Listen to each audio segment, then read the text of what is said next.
Runlood is a world where people are born with skills. Because of this, people were able to develop civilization. People rely on skills in everything they do. It is a world where skills rule. However, there is something that people do not yet suspect. That among the zero, that is, people who do not have the skills, there is a chef.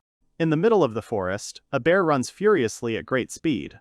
A knight in shining armor, chasing the beast, uses his light speed skill. In the blink of an eye, it approaches the beast like lightning. Knight Asel jumps on the beast and delivers one powerful blow to the beast's back. The bear lets out one last pained roar before falling dead. Asel quietly tries to catch her breath.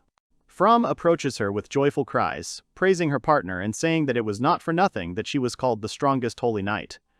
Asel Gavenvilen is an SS rank adventurer and her skill is sonic speed. She puts her sword back in its sheath. Asel looks at the girl emotionlessly and tells her to start collecting resources from the monster instead of chatting. Farm Rislam is an S-rank adventurer, and her skill is flame. Frem just rubs the back of his head awkwardly and says that Asel could do it herself. She replies that she is busy checking the area, and after Farm, sighing in resignation, she nevertheless takes on the task of collecting resources from the still warm body of the monster. She stands over the body of the beast with huge, garden-like scissors. Farm looks at the monster, which is a bear, only B rank. Farm examines the claws on the beast's paws and notes that it would be difficult to get claws from such a monster. However, she still applies the scissors to the claws. While Farm tries to cut off the beast's claws, Asel, turning away, says that there is nothing they can do, because if they do not bring evidence, they will not receive a reward from the guild. The residents also need to be sure that the monster is really gone.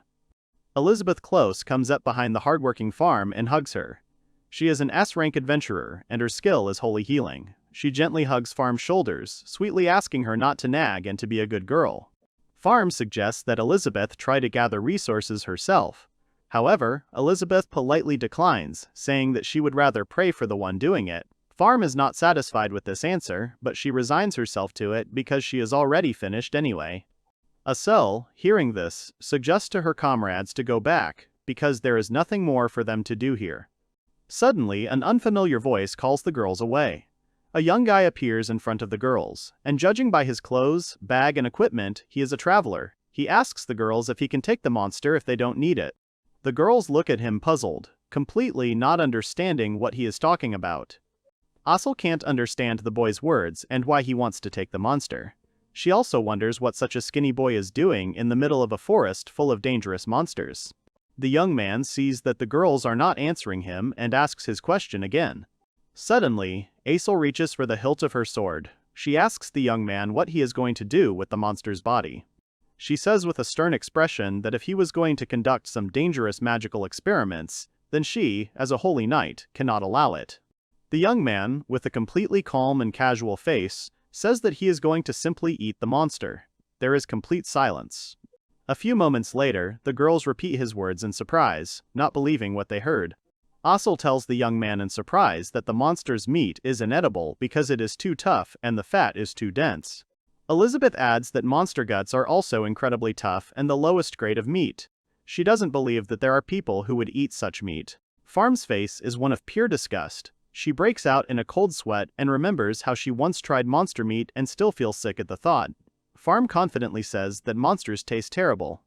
However, the young man is not at all bothered by their words. He begins to take off his equipment, asking again whether they need a monster or not. The girls still can't give a clear answer because they have so many doubts. Then the three of them stand in a circle to discuss the situation. They try to focus and come up with their own arguments and assumptions. They assume that the guy was just lost and so hungry that he went crazy and wanted to try the monster's meat. Suddenly, they hear an animal approaching behind them, and Asel immediately turns around.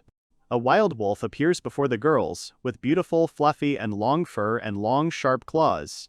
Asel realizes that it is not just an animal that stands before them, but a divine wolf. Asel becomes wary as she sees the animal approaching them. However, out of the blue, the wolf happily runs up to the boy like a big puppy. The boy calls the wolf one and says that he is a little late, and the wolf playfully repeats his name after the boy. He begins to stroke the wolf's smooth fur as it playfully cuddles up to the boy. The girls are surprised by the appearance of the divine beast, and Elizabeth replies that it is not often that one sees such a creature so close to a human. Asel looks at everything that is happening, not believing her eyes. She realizes that this is most likely the divine wolf Fenrir, and it is said that when it reaches its adult form, it can cross 5 mountains in one jump. This divine beast can be compared in strength to the most dangerous S-rank monster. Asel had never heard of such a beast getting along so well with a person. Meanwhile, the young man looks at the monster's body with interest, and the wolf looks at the bear with appetite. After this, the young man takes off his backpack and takes out a large bundle, after which he straightens it out and places a giant leaf on the ground. Farm explains out loud to his companions that this is a yogu leaf. She says that this leaf is often used by travelers because it has useful properties such as thermal insulation. The young man folds his hands and, closing his eyes, begins to work. After this, he sticks his hand into the bear's body through the open wound and takes out one of the organs. He looks at the gallbladder appraisingly and is glad that it is still intact. Then he ties a small knot on top of the bladder. After that, the young man starts rummaging around in the monster's insides again. After he has gutted the animal, he lays out his spoils on a piece of yogu paper.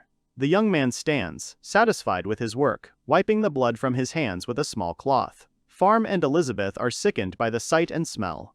After that, the guy takes on the bear's carcass. First, he cleans it of fur. He cuts up the monster very skillfully and quickly, cutting out large chunks of whole meat. Asel silently notes his speed of work. She understands that the young man clearly has a skilled hand, and that this is not the first time he has done this, and that he already has experience in cutting up monsters. Moreover, he clearly did this not once or twice, but rather many dozens or even hundreds of times. Asel becomes even more interested in who this young man is. Suddenly, Farm sniffs the air. The disgust disappears from her face, and she asks Asel if she can smell it. Elizabeth also removes the handkerchief from her face and notes that the smell is not at all what it should be. Asel agrees with them. She says that monster corpses usually smell of blood and rot, and scientists say that this smell comes from monsters eating people. However, taking a closer look at the pieces of whole meat in front of them, the girls realize that they not only smell but also look quite appetizing. Asel, feeling that the monster's meat smells like regular meat, begins to doubt. She even thinks that this meat might be tasty. Farm turns to the guy and slightly awkwardly, stammeringly asks if the guy is going to cook this meat. The young man thinks. He says that the meat is quite juicy, so he decides that it would be best to stew it. However, Asel and the others hear fried beetles instead of the word stewing, since these words sound very similar. Then she turns to her comrades, but they are also confused. Asel is hearing about this method for the first time and does not understand what it is. She imagines pictures in her head with various beetles impaled on sticks. After that, she became very interested in the cooking process and began to watch the young guy with interest. He was using a strange device to make a fire from a piece of wood. Farm notices this and offers to help the boy light the fire, as her skill allows her to create flames. However, the boy stops her, not allowing her to come closer to help. He says that he is grateful to the girl for her offer of help, but he does not need her because the flame she creates will be too strong. Asel silently agrees with him and notices that the fire the young man has made is quite small. She also wonders if it would be possible to cook something on such a low fire. At this time, the young man finished cutting the meat into small pieces with a small camp dagger. Having finished this, he looks around in search of something. He goes a little into the forest where bamboo grows. After walking there for a while, he finds a suitable bamboo. Asel asks why the guy needs bamboo. She assumes that he is going to use it as a dish. The young man makes skillful and quick cuts to open a piece of bamboo, after which he places pieces of meat into it. After this, he wraps the bamboo tightly, tying it tightly with a thread. Having done this, he approaches the fire and places the meat wrapped in bamboo right in the middle of the fire. The others are surprised by his actions, as they have never seen anything like it. The meat is cooked over a fire, and during this process, the smell of the fire begins to emanate. It is felt even more strongly after the young man removes the bamboo and opens it, revealing delicious, ready-made meat inside. Everyone present smells an unusual odor, and the girls are amazed at how incredibly delicious the aroma is coming from the meat. Asel notes that the meat looks incredibly juicy and exudes a crystal-clear shine. Farm also says that the meat is covered in a beautiful amber color that is simply breathtaking, and Elizabeth, in turn, notices an appetizing smell not believing that it comes from the monster's meat. Asel can hardly restrain herself, her hands are so tempted to try some of this meat. Suddenly, out of the corner of her eye, she notices that the divine wolf has approached the meat and eaten some, swallowing it quickly. Immediately after that, the wolf began to howl joyfully, raising its muzzle to the sky. The girls are shocked to see the wolf's fur all fluffed up. Looking at the animal's reaction, Farm still can't believe that the meat is really that tasty. At this time, the young man strokes the wolf's fluffy fur, which continues to behave like a big happy puppy. Asel can't believe that such a majestic beast, who inspires awe in the hearts of people, can be so happy. Seeing that even the divine beast appreciated the dish prepared by this young man, she can't help but feel curious and want to try a piece. However, she does not say anything out loud, and at this time, the young man himself takes it upon himself to try his cooking. He takes a piece with a fork and puts it in his mouth, after which he also breaks into a satisfied smile. He calls the food incredibly delicious with a smile full of pleasure. Asel, looking at this, swallows nervously. She finally decides to approach the guy. He turns to her and Asel, stammering, asks if they can try it too, since they want a piece too. The young man responds by teasing them slightly, asking if they really want to eat the monster's meat because it is tough and its fat is sticky, echoing their own words. The girls are a little embarrassed by the reminder of their own words, spoken recently, and say that they really want to try. Asel says that since the young man has so piqued their interest, he should at least let them try. However, the young man is not greedy, so with a friendly smile he says that he is not at all sorry, after which he serves the girls the meat on one plate. He calls the dish bear stew, calling it Dish Makona's specialty, meaning his own. Dish hands them a plate, one of them holding the other. The girls look with delight at the finished meat, which is still steaming warmly. Farm says the dish looks even better up close, and Elizabeth starts to drool as she watches the delicious juices pour out of the meat. Asel, in turn, takes the plate in her hand and scoops meat onto a spoon. She says that no matter how the dish looks, the main thing is the taste, so she puts a whole spoon in her mouth, wanting to make sure that the taste of the meat matches its appearance. The other girls follow her example and also try a piece, after which their minds are torn apart by the wave of taste. They are silent for a few seconds, after which Asel screams her admiration, calling the food delicious. She starts to devour the meat greedily.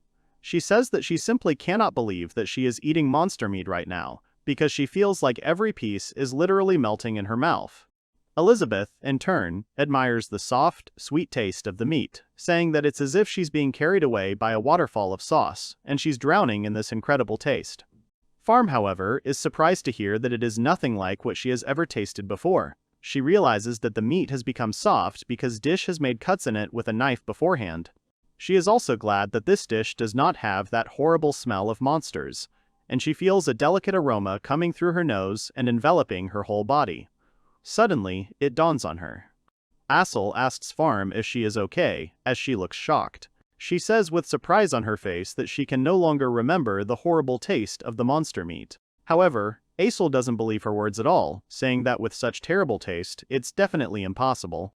Farm understands this, but nevertheless, the taste of that terrible meat that had haunted her all these years simply disappeared as soon as she tried this stewed bear. The girls continue to eat the meat with delight and appetite, rejoicing at how such terrible meat has become a delicious first-class dish in the hands of a skilled chef. The three girls are in bliss, when suddenly, a thought comes to Asel's head, and she is immediately distracted from her food. She turns to Dish, after which she roughly grabs him by the shoulders and with a terrible angry face asks how he did it. She starts shaking him madly, asking where he learned to cook so well, because even though they saw him cook this monster with their own eyes, it just can't be that good. Luckily, Farm manages to pull her partner away from the poor guy. Dish is quite hurt by Asel's actions and explains that he did not use his skills while cooking. However, Asel doesn't believe his words at all. She asks Disha how he, without using any skills, was able to make something so tasty from such tough, foul-smelling monster meat. In response, Dish only says that he simply cannot use the skills because he is zero. Asel asks again, not understanding what he means. In response to this, Dish calls himself a zero cook, without any skill. Dish finally introduces himself to the girls and says that he is a cook and a zero. The girls aggressively pounce on him with questions. They ask how he could subdue a divine beast without training or cook such a delicious dish from monster meat. The girls shout over each other until Dish finally interrupts their stream of questions. He resigned himself and decided to tell the girls his story from the very beginning. It all started 10 years ago. Disha, who was still a child at the time, in tattered and worn-out clothes, is thrown out into the street. A tall and strong man standing in front of him tells the child that he is fired and demands that he not show up there again. The man calls the boy a zero out loud, which is heard by passers-by walking down the street. They begin to whisper gossip about Dish. Some say that he is the child of a scientist who died from the monster's curse. The man, meanwhile, tells Dish that it is, of course, commendable that a child without skills is trying to feed himself. However, they started receiving a lot of complaints after they hired Dish. The man says that you can't tell customers that the food is not fresh or the water is dirty. The boy is no longer welcome in the establishment. The boy gets up from the ground, shaking the dirt off his clothes. He says casually that he was only taking care of the customers instead of the careless owner. He also says that he is sure that even a person without skills can cook dishes better than the local cooking and that the man cannot fire him because he quit himself. For these words, the angry man hits Dish with all his might. He scolds the child and threatens to throw him into the mountains for such words. Everything darkens in Dish's eyes. Some time passes. Dish wakes up from a faint into which he fell after a strong blow to the head. He sits on the ground, feeling a strong pain in his body as the boss who hit him has a rather heavy hand. Having more or less come to his senses, Dish looks around. Suddenly he realizes that he is not in the city, but somewhere in the middle of the forest. He has absolutely no idea where he is, and it is very dark around him. Suddenly he understands. Dish sees a forested mountain landscape far off on the horizon. He understands that the boss, or rather the former boss, must have really thrown him out into the mountains. It was so dark and scary around that Dish, being only a child, could not force himself to move until dawn. After dawn, Dish began to wander through the forest. He had not slept all night, and the forest was filled with monsters. On top of that, he was terribly hungry. Suddenly, he heard a sound and stopped. He sees a B-rank monster, the two-horn, not far from him. It is a huge two-horned horse. Unlike unicorns, it prefers darkness. Although it is a herbivore, it is still a very dangerous monster. The two-horn uses its horns to get the fruits of trees and eats. Dish watches the monster from behind the bushes. He remembers seeing these monsters in his father's book, but this is the first time he's met one in real life. He understands that this monster is unlikely to be eaten, and Dish has nothing to kill it with. However, Dish does not despair, because the trees grow edible fruits, and the river contains fish, and he can even hunt small animals. He is genuinely happy when he realizes that in the mountains, no one will ever yell at him, and he can just play the fool and cook to his heart's content. He decides to satisfy his hunger by eating the fruit that the bicorns were eating, as they looked delicious. He decides to try them. However, he fails. He lies down on the ground in defeat next to the fruit, whose shell is too hard to bite through. Suddenly, Dish notices a small white mountain rabbit approaching his food. The rabbit grabs the fruit in its mouth and starts running away, and Dish tries to catch up with it. He lies down on the ground, meekly, knowing that he will never be able to catch the rabbit. He looks at his hands in despair. Dish knows that if he had, everything would be different. However, even in this situation, he still thought that he could survive. But still, without skill, he had nowhere to go and nothing to do. Dish still decides to accept his fate on the brink of despair and decides that he can only die. He closes his eyes and doesn't notice someone's shadow hanging over him. Suddenly, his head is covered in some kind of slime. Dish opens his eyes in fear and grabs the slime. He tries to grab hold of it somehow and take it off himself because he can't breathe. And all because he was attacked by a slime, a monster of rank F. This is the weakest of monsters, even children can defeat it. However, every year many adventurers die because of it in their sleep. It can be dangerous, but only if you are not careful. In an attempt to escape, Dish hits his head on a rock. With this blow, he hits something inside the slime, causing it to burst like a balloon and turn into liquid. Dish can finally catch her breath. After that, he examines the remains of the slime and notices a small ball next to him with a thread coming from it, resembling some kind of internal organ. He realizes that this is the broken core of the slime, and that the slime most likely died because it split. Afterwards, Dish, covered in slime, rejoices at his incredible luck. However, he is still hungry. Dish looks at the small blob of slime goo and picks it up. He decides that the goo looks quite tasty and that it looks like a sky blue jam. However, Dish immediately reminds himself of his father's words, who always said that monsters taste disgusting and this slime is most likely the same. However, Dish's hunger makes him doubt. He hesitates for a long time, but finally decides and puts his fingers, which have a small amount of mucus on them, into his mouth. To his surprise, he discovers that the slime is incredibly tasty. At first he feels only sweetness, then a little bitterness. He even compares the taste of mucus to sugar water. He really likes the taste, in which a little bitterness allows the sweetness to fully reveal itself, and, on top of everything else, there is a pleasant aftertaste. Dish even feels like he suddenly has more energy, as this jelly is very refreshing. The jelly still feels firm when it first hits your mouth, but then melts right away, so Dish decides to call this premium jelly, slime jelly. Sometime later, Dish is carrying the slime of 3 more slimes he caught in a bag made from his shirt. Only now is he beginning to wonder why they taste so good. Because his dad told him that monsters taste terrible. He remembers that in his dad's book it was said that the jelly part of slime is called slurry. He takes out the broken core of the slime and sees a thin vessel extending from it. There is another thin appendage on the core and, seeing small humps on it, Dish assumes that this is the slime's mouth. However, at this time, slime begins to flow from the end of the appendage. It falls on the leaves and begins to eat them. Then Dish realizes that it is most likely the slime's stomach. He concludes that the solution contains dissolved nutrients and sugar. He finally understands why he feels such a rush. It was most likely the sugar part that affected him. Dish decides to try again some of the jelly he had saved up. The jelly is still sweet, but now the taste is different. It's just awful. Dish describes the sensation as if he had eaten sweet rotten meat or digested juice that left his throat raw. He even says it was 100 times worse than sweet pepper puree.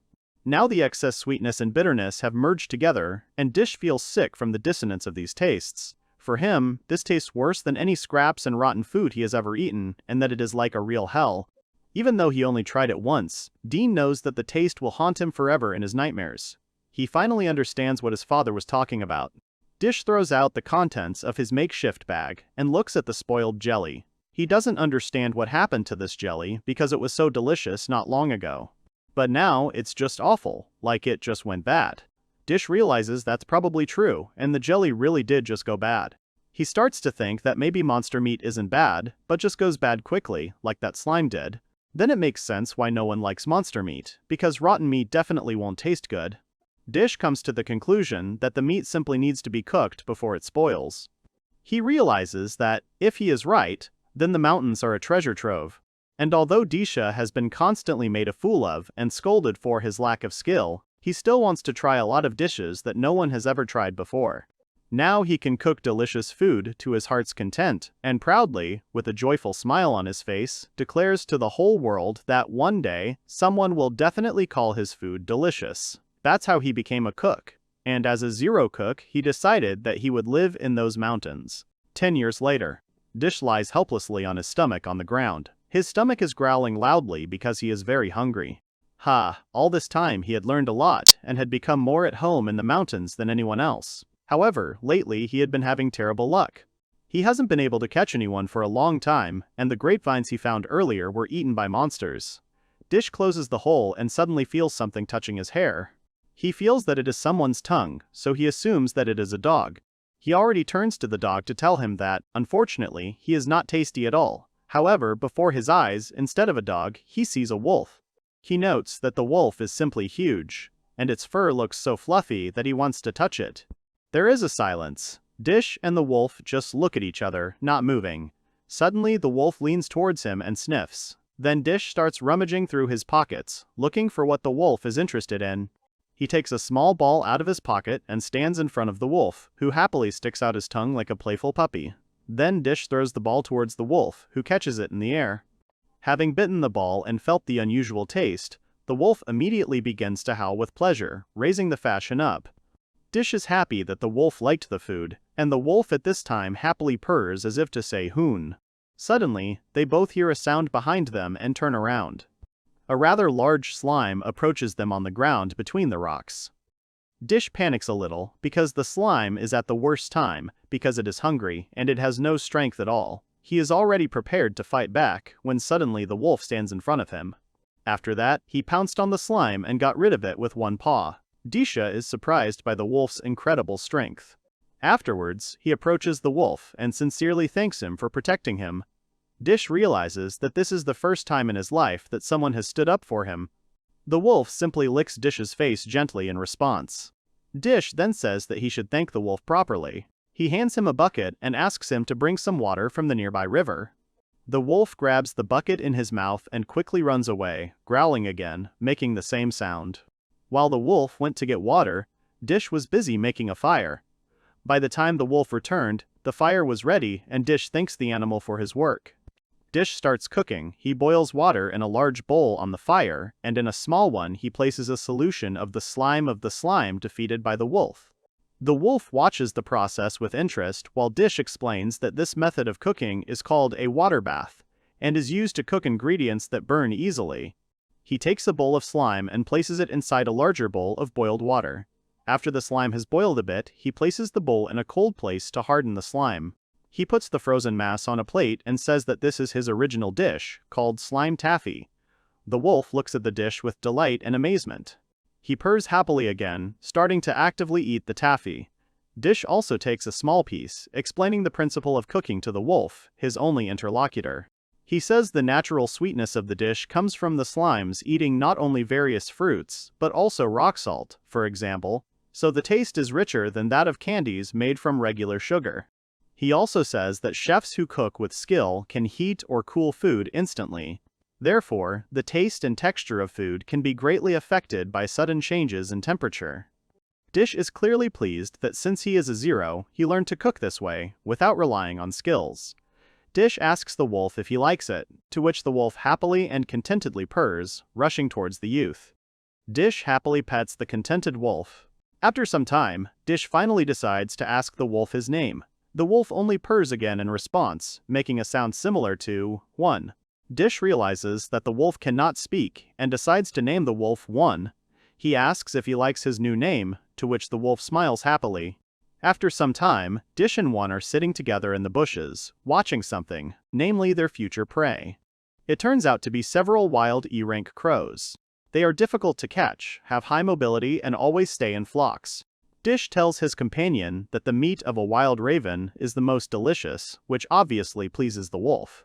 In response, Dish asks 1 to catch one of the ravens by the throat without damaging the body. At the same moment, 1 furiously attacks a flock of crows. Dish watches the whole carnage, accompanied by the loud and chaotic cawing of the crows. 1 is strong, but uses quite brute force. However, in the end, he managed to catch the largest raven in the flock, for which Dish praises him and calls him an excellent hunter. After this, having built a small fire, Dish prepares the bird's carcass. He cuts off the bird's head and plucks the feathers. Then he uses a small torch, with a flame on the end, to char the carcass. He does this to get rid of any remaining small feathers. After that, he moves on to cutting, removing the legs and guts. After that, he carefully separates the meat from the bones. Dish looks at the big piece of meat and is happy about such a good catch, because this crow is the size of 3 ordinary birds. 1 is standing nearby and already sticks out his tongue, looking at the meat. However, Dish asks him to wait, because he is going to fry the meat. Dish cuts the meat into cubes, puts it on skewers and fries it. The result is a delicious raven shashlik. Dish hands 1 of the skewers, while the wolf looks at them with incredible joy and anticipation. Dish takes a bite of the other skewer as well. After tasting the meat, Dish and 1 were simply delighted with the incredible taste. Dish feels that as soon as you bite into the meat, the fat inside gives off a pleasant sweetness. It's a sweetness that only comes from high-quality meat, plus the pieces of meat are very crispy on the outside, but tender and juicy on the inside.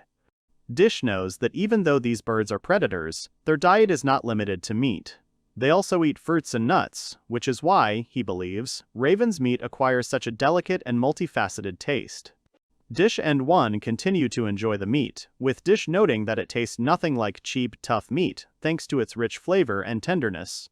After the meal, Dish and 1 settled down comfortably on the ground.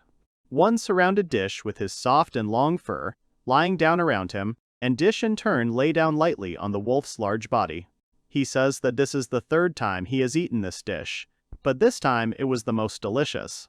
He is sure it is because he ate it with one and says with a smile that he hopes to have his partner in the future. At this point, Dish finishes his autobiography, which he had been telling Asel, Elizabeth, and Farm all this time. However, looking at the girls, he notices that they are not listening to him but are simply actively eating. He is indignant because he is no longer sure that the girls were listening to him at all. Asel tells him not to look at her like that because she heard everything perfectly well, but Dish clearly does not believe her. After this, Asel says that she also really wants to try fried raven, and Dish finally understands that no one cared about his story. He sighs resignedly, after which his usual friendly smile returns to his face. He says that if the opportunity arises, he will definitely cook this dish for them. In response to this, Asel immediately decides to go crow hunting right now. Farm reminds them that they were going to go to the guild to check in, and Elizabeth notes that it will soon be sunset. At this time, the Zero chef Dish Makan did not even suspect that one day the whole world would hear his name. In the mansion, in one of the rooms, Asel is sitting, already without armor, in an ordinary light dress with a necklace on her neck. She is sitting at a table on which there are many different dishes, but for some reason Asel looks depressed. Someone calls her away. Granson and Carol stand next to each other, looking at the lady with concern. Carol asks if the lady doesn't like what she cooked for her today. Granson says that the dish turned out great today and politely asks the lady to try it. He even suggests that the lady doesn't eat because she's decided to go on a stupid diet. Carol Harness and Granson Marlem are the maid and butler of the Whelan household. Carol's skill is mixing and Granson's skill is water attack. Asel looks at them and smiles, apologizing. She says she was just thinking, after which he takes a piece of meat and eats it. She confirms that the food is indeed delicious, and the beef is cooked just the way she likes it. She praises Carol for making a dish that is great for restoring stamina. She also praises Granson for serving excellent, top-notch juice. However, deep down, the princess still knows that she still can't forget the taste of that monster dish made. After dinner, Asel goes to the window and pushes it open with force. She has decided to go to the mountains tomorrow to find Dish. Even being the strongest holy knight, Asel is unable to resist. The next day, Asel really does come to the mountains, again with her armor and sword. She understands that she came to the mountains but has no idea where to look for Disha. At this time, her stomach growls loudly from hunger. She also thinks that the young man may not live in this forest at all, but simply came from another city. Asel understands that she will most likely not be able to fight off the strong monsters, because she is very hungry. However, she does not give up, because she is sure that fate itself connected them with his cooking. However, at that very second, a large bear comes out of the bushes right towards Asel.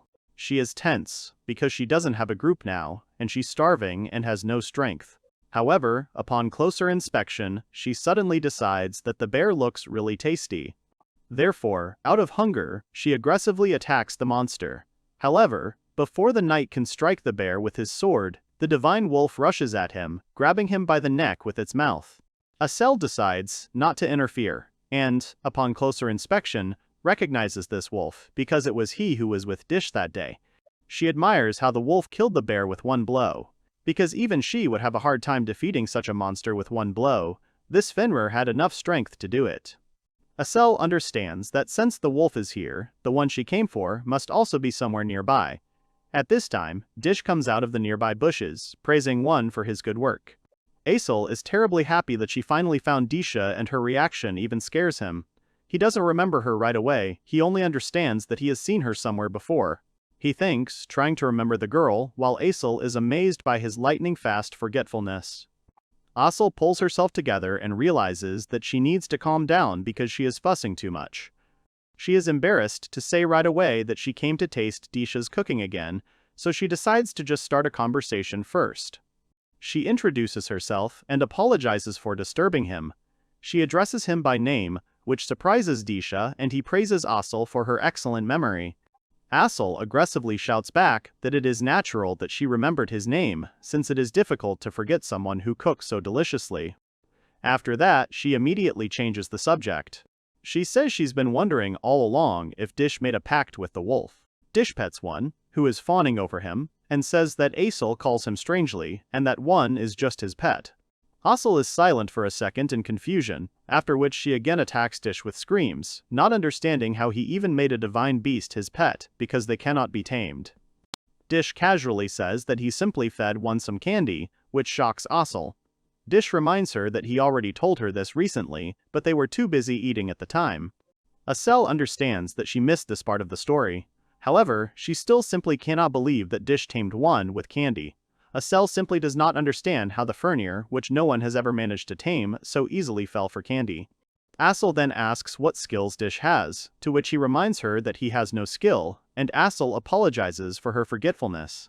Dish simply asks her to speak too politely, which pleases Asel, and she already wants to continue the conversation, when she is interrupted by a loud rumble from her stomach. She apologizes sheepishly and says that she hasn't eaten anything since the morning, and it will soon be dark. She feels ashamed to ask for such a thing, but she asks Dish if he has any food. Dish says that if we are talking about something edible, then the only food he has is the bear that one recently caught.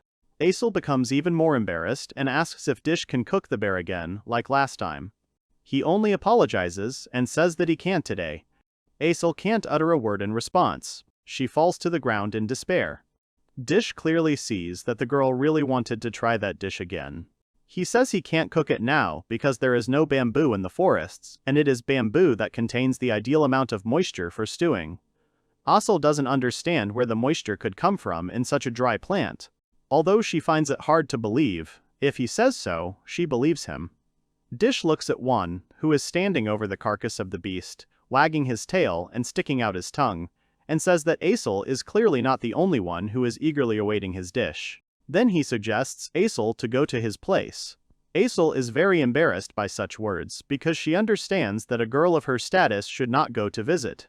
But as soon as Dish says that he will feed her deliciously, she immediately agrees to go to him. The three come to a huge tree with a wide trunk and powerful roots, among which stands a wooden door, to which a rough staircase leads. The heroes stand next to him. Asel, looking at this tree, wonders how old this huge tree is. Dish says he doesn't know either and calls the tree the Guardian. He explains that he calls it that because monsters, for some reason, don't come close to the tree, so it's very peaceful around it. He opens the door, inviting the guest in. He says that, however, rain and wind still penetrate inside, so it is quite cold inside. Dish notices that Asel is in no hurry to go inside and asks why she is not going in. Asel sheepishly asks where everyone is, to which Dish replies that he lives alone. She looks confused and nervous, but inside she's panicking because she was lured into food and came to visit a guy and is trying hard to convince herself that this isn't a date at all. Dish looks at the girl and asks if she wants to eat outside. Asel is clearly happy with this proposal, then Dish says that they can eat outside since the weather is nice. However, in return he asks to bring him dishes, to which Asel agrees. Dish made a fire, and again he cut the meat into pieces. Asel notes for the second time how brilliantly he works and how easily he prepares the meat. She looks at the meat and realizes that even though this is the second time she watches Dish cook, she still can't believe that this is monster meat. This time, Dish puts a bowl of water on the fire and, when it boils, puts pieces of meat into it. During the cooking process, Dish uses a ladle to remove the foam that appears on the surface of the water. Asel, watching Dish remove the foam by hand, asks if it wouldn't be easier for him to use holy water. She's heard that the foam appears because the meat is dirty. Dish recalls that they usually use the cleanse skill to get rid of the foam. Asel confirms that this is what holy water is used for and asks Dish how he cooks differently. Dish replies that he tried using water, but some of the flavor disappeared along with the foam, so he removes it manually. He takes out a small root and tells Asel that it is the root of a local plant and it is called ginger. He offers Asel to try it. The piece of ginger is cut into strips. Asel takes one of the strips and puts it in her mouth. Afterwards, her face tightens from the sharp taste, and tears well up in her eyes. She swallows the ginger with difficulty. She rants about how spicy it is, but it's a pleasant spiciness, and it clears her throat very well. The more she chews, the more a special sweetness emerges. Dish is pleased that Asel appreciates the ingredient and says that ginger also warms well. Afterwards, Asel notices that her body is indeed warm. Dish says ginger has cleansing properties and is ideal for removing odor from meat. While the meat is cooking, Dish goes to a nearby pot and opens it. At that very moment, Asel smells a strange smell, which became especially noticeable when Dish took a piece of the mass lying in the peas. Dish holds out this foul-smelling mass on the board to Asel. Then he asks if she has tried miso yet. Asel, not knowing what it is, makes unpleasant associations because of the appearance and smell of the mass. Dish doesn't understand her reaction and says it's just fermented bean paste. Asel tries to mentally digest his words. She recalls that she had heard of a method of preparation called fermentation before, but it was usually used to make liquor, and this was the first time she had heard of beans being prepared this way. And yet, when she looks at miso, she still cannot make unpleasant associations that make her feel disgusted. However, she calms down, trusting Dish, believing that he will not use miso in the dish. However, in the same second, Dish completely adds all the miso to the water in which the meat is boiled, while Asel cannot believe her eyes at all. He says that after adding miso, instead of sugar, he adds a taffy made from a slime solution. After that, he lets the meat cook for a bit, and soon the dish is ready. He places the meat in a deep bowl and serves his guest, bear meat, with miso. Asel smells the delicious aroma coming from the dish. However, her preliminary associations make her a little doubtful. While Asel was hesitating, Juan had already begun to actively eat his portion with a face full of pleasure. And while Dish gently strokes the contented one, Asel hesitantly takes a piece of meat and puts it in her mouth. At that very second, she feels a simply incredible taste in her mouth. She eats the wonderful slow-cooked meat actively, noting its tenderness. She only has to bite into it and the pieces melt in her mouth. She continues eating the meat without stopping. She feels how the taste eventually envelops the tongue and fully reveals itself, and the ginger not only removes the unpleasant taste of the meat, but also leaves a refreshing aftertaste. She also feels how the miso complements the flavor, its salty taste perfectly highlighting the sweetness. When mixed, the miso and meat flavors complement each other perfectly. Asel mentally apologizes for comparing miso to less than pleasant things, because it turns out to be a divine duo, filling her entire body with sweetness with every bite. She even thinks that miso was probably created specifically to go with meat. She finishes her entire portion and immediately asks for more. Dish is willing to give her more, but he also points out that if she continues to swallow chunks, her stomach may become upset.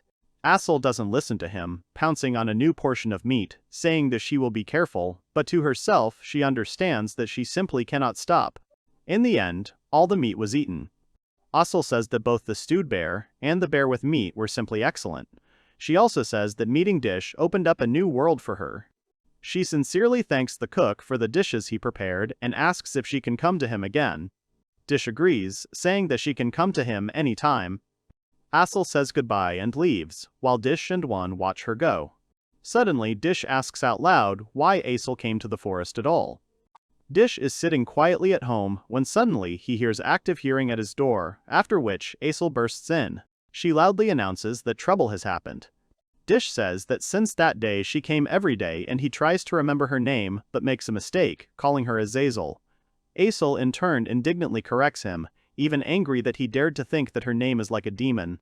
Dish apologizes and decides to change the subject and asks her guest what happened to her because she came earlier than usual. Asel finally says what's wrong, namely, she suddenly became much faster. Disha is not embarrassed by her words, because she was fast enough before. Because it would take a normal person a day to get to his house from the city. However, she manages to get there after completing tasks, and this is every day.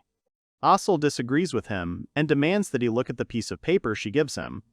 Dish takes the piece of paper and asks what it is, to which Asel explains that it is her stat sheet. Dish doesn't know what a stat sheet is, so she explains that every adventurer is regularly assessed by the guild. She got the sheet from her admin. Asel asks Dish to look at what is written in the table. He reads the data and notes that Asel weighs quite a lot. This terribly embarrasses her, and she angrily says that he is looking in the wrong place. Dish says that she comes to him quite often, so it is not surprising that she has gained weight. Asel demands that he read the line below. Dish looks at the line below and notices the number 999, which represents Asel's agility level. He is surprised by this, but Asel thinks it's really cool and is clearly happy. Dish says that he heard that the parameter limit is 999. Then he asks Asel if it is possible that this estimate is just a glitch. She replies that she has proven her skill level in practice. She tells how she recently encountered a pack of maned wolves. Dish notes that maned wolves are quite a nasty opponent because they have very high speed. Therefore, if you do not kill the leader quickly, it will be difficult to defeat them. Even Juan has a hard time dealing with them sometimes. Asel agrees with him, but says that this time everything was different. She tells Dish about her recent mission with Elizabeth and Marf, where she was able to kill a maned wolf in a matter of seconds and even kept up with them in speed. Disha is interested in this, as these wolves are not so easy to defeat. Asel agrees with him, but she is also interested in what happened to her. She didn't level up the skill, so the numbers shouldn't have changed. She also says that she's done the loyalty check several times in a row, but the numbers haven't changed. Dish looks interested, but clearly unsurprised. Asel asks him if he knows the reason why this could have happened. Dish nonchalantly replies that he does. However, before telling her, he invites her to come to his place. Asel is clearly not ready to enter his house. She thinks that she has visited Dish many times, but never entered the house, and this is the moment when a guy invites a girl to his place. She understands that she is a lady, and she cannot accept such an offer. After that, Dish says with a friendly smile that he, as usual, prepared delicious miso soup, which Asel will definitely like. Just a few minutes later, Asel is sitting on a wooden chair in Disha's house. She is angry with herself for giving in to temptation and reminds herself to remain vigilant. She looks around while Dish is busy with something in the kitchen. There are many shelves around, filled with pots and cups of ingredients. Asel notes that his entire home is filled with delicious food. He asks if she eats anything there, seeing how she looks at the products. Asel asks in fear if the contents of all the pots are inedible. To this, Dish replies that everything is edible, but she should not eat anything because her portion of soup is already ready. Afterwards, Dish places her portion of soup on the wooden table in front of her. It is his new specialty, miso soup with meat and vegetables. Asel looks at the contents with gusto, seeing that the meat and vegetables are cut into perfectly sized pieces. The taste is very fresh and rich, and the colors and smells intertwine together, as if filling her entire body from the inside. She lifts the cup to her mouth and takes a sip of the broth, after which she immediately breaks into a satisfied and contented smile. She feels her whole body overflowing with joy, and she feels that incredible sensation again. Dish notes that the meat is tougher today, but that's a good thing, because if you chew it well, its unique flavor is revealed.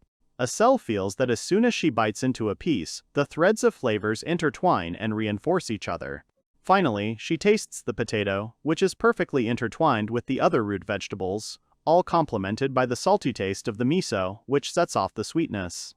Asel feels the most genuine happiness and even imagines that potatoes, other vegetables, meat and miso joined hands and began to dance a waltz in her mouth. She feels the perfect combination of four tastes. Asel continues to enjoy the delicious soup while Dish is busy with something. She notices this and asks the cook what he is doing. He turns to her and replies that he can answer her question about why her stats suddenly increased. After this, he places a jug of beans in front of Asel and says that they are called speedy.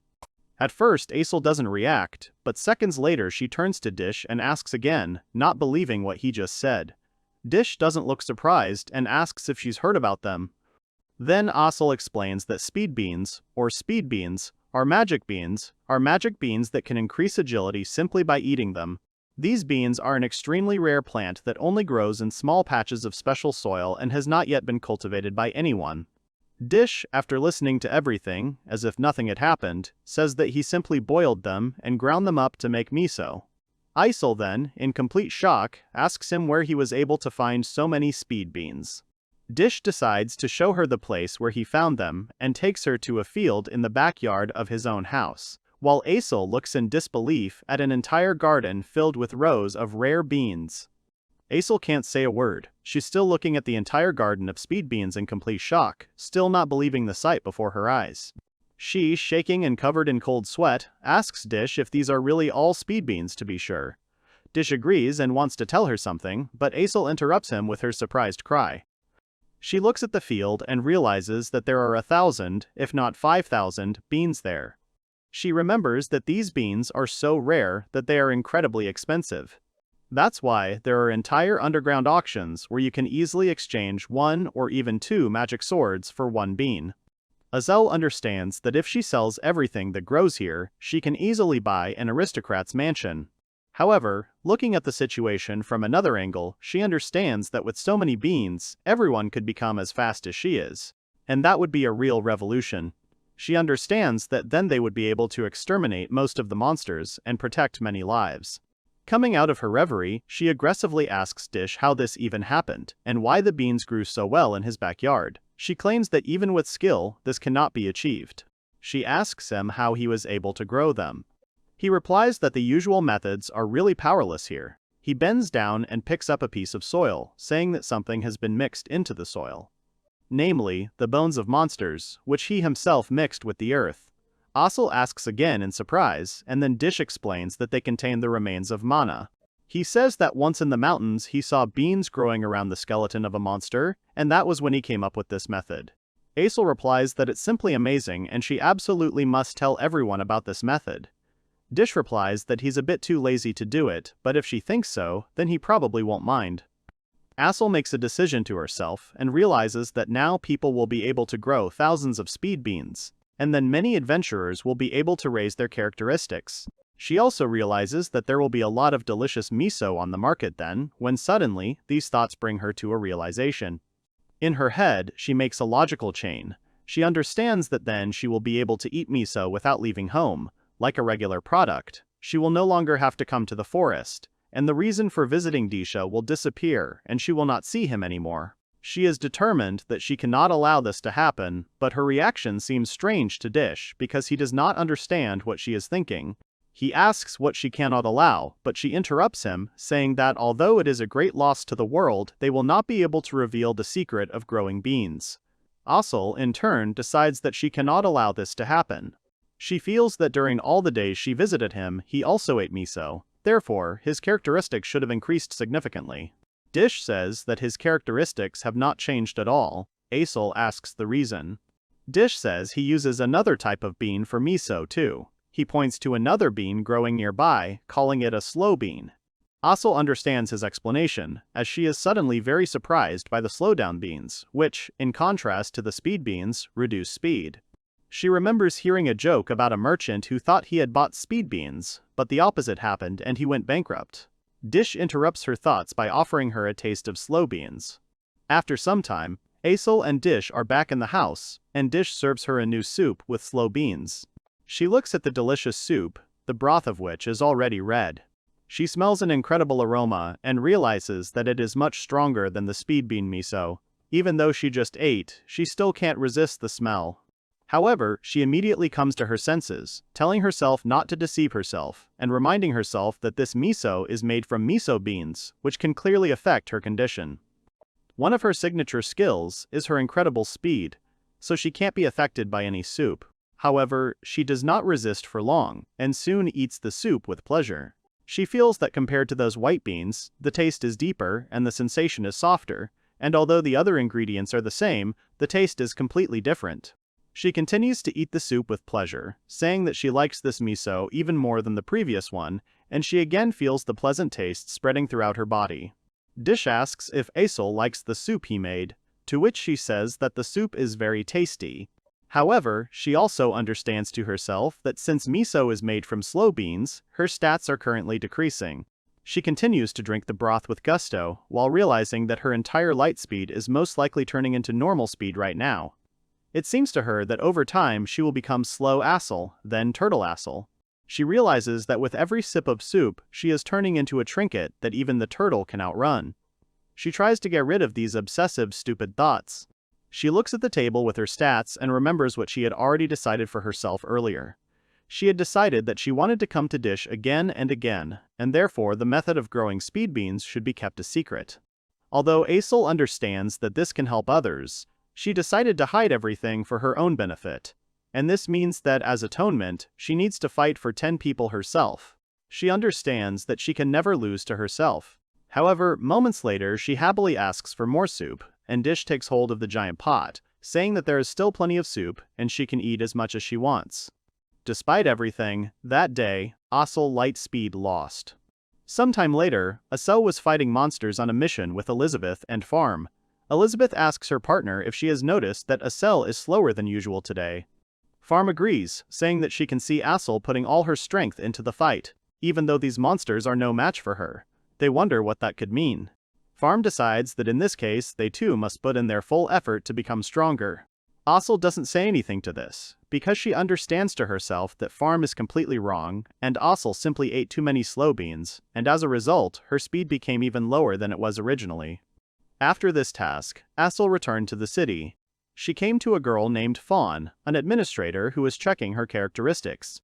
Fawn says that Asel's status has changed again. Before, her speed had increased to 999, but now it has dropped again, and her weight has increased. Asel is not sure if this is good or bad.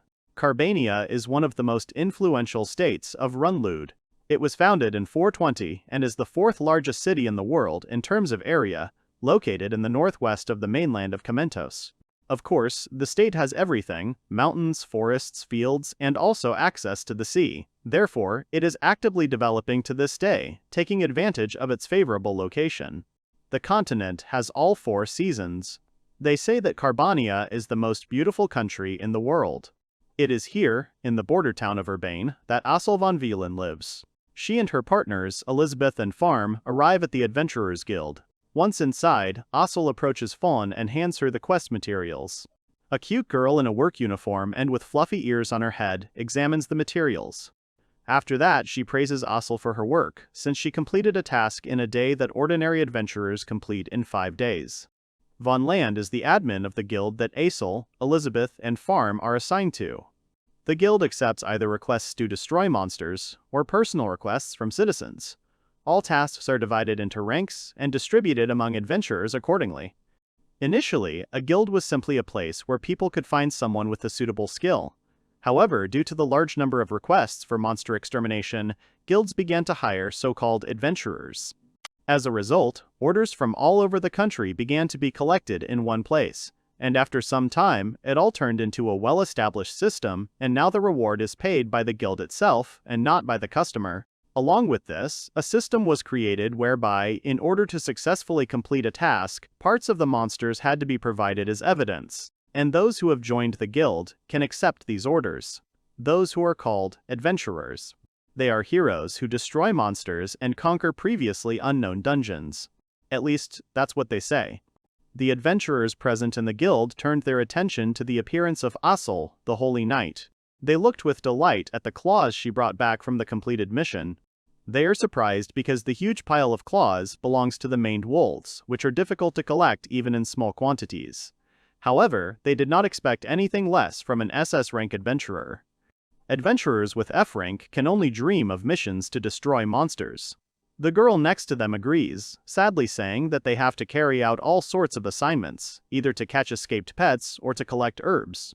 However, one of the adventurers interrupts their whining, enthusiastically saying that someday they will become as strong and cool as SS-ranked adventurers.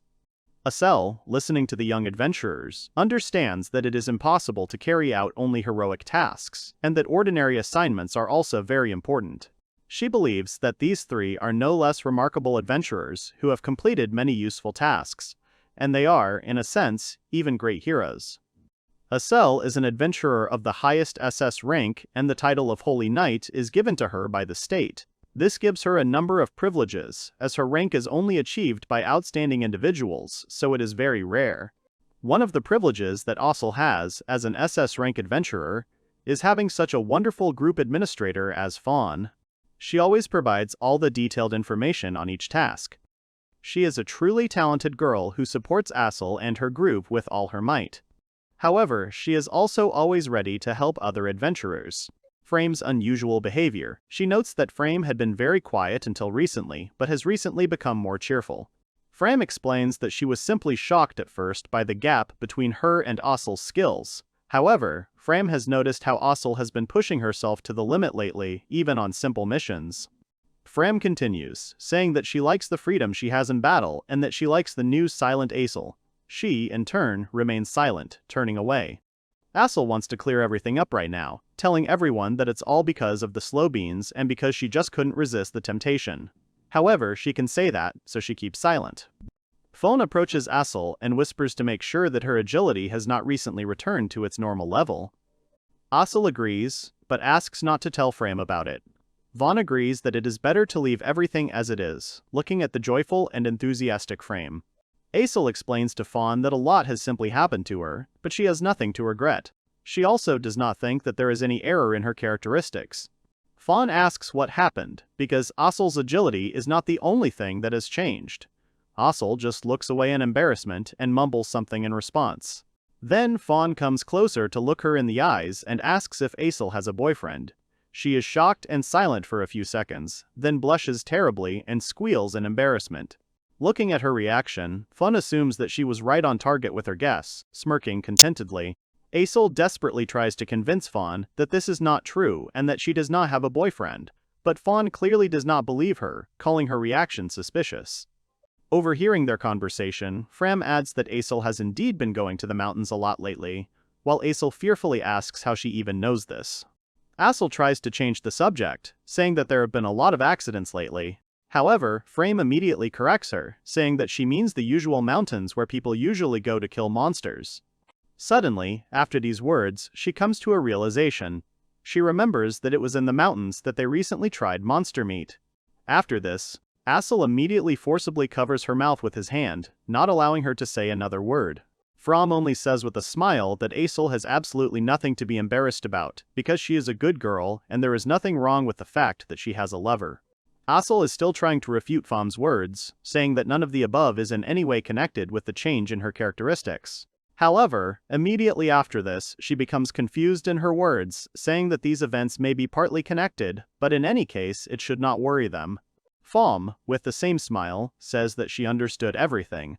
And after that, Asel turns her attention to Frame, asking if she is alive at all, since all this time Asel was holding her tightly by the neck and head. Asel finally looks at her friend, who, apparently, lost consciousness from such pressure. Asel immediately desperately asks Frame for forgiveness, trying to bring her friend to consciousness. Asel leaves the Adventurers Guild after everything that happened. She is clearly unhappy that her friends did not make up rumors about her, because she and Dish do not have such a relationship yet. However, she immediately becomes furious, not understanding why she thought that they were not in that kind of relationship yet. She starts banging her head against the wall, angry at herself. However, despite all this, she realizes that the truth has been coming to Dish a lot lately. She decides that she needs to stop neglecting her duty as an adventurer. Asel realizes that the guild includes Fram and the other newcomers, and she must set a good example for them. She decides that it would be better for her to give up going to Dish for a while. After these thoughts, Asel firmly decides that she will not come to Dish for some time. Because she is a holy knight and must not deviate from the chosen path under any circumstances, she is sure that she can handle it. However, her confidence quickly breaks down, and the next day she again comes to Dish, who serves her freshly prepared wild raven kebabs. Asel looks at the hot fresh meat with delight. She is simply beside herself with happiness, and Dish in turn reminds that Asel said that she wants to eat them again. Asel is glad that Dish remembered her words and thanks him for the food. She bites off a piece of meat and immediately feels the familiar, incredible, unique taste.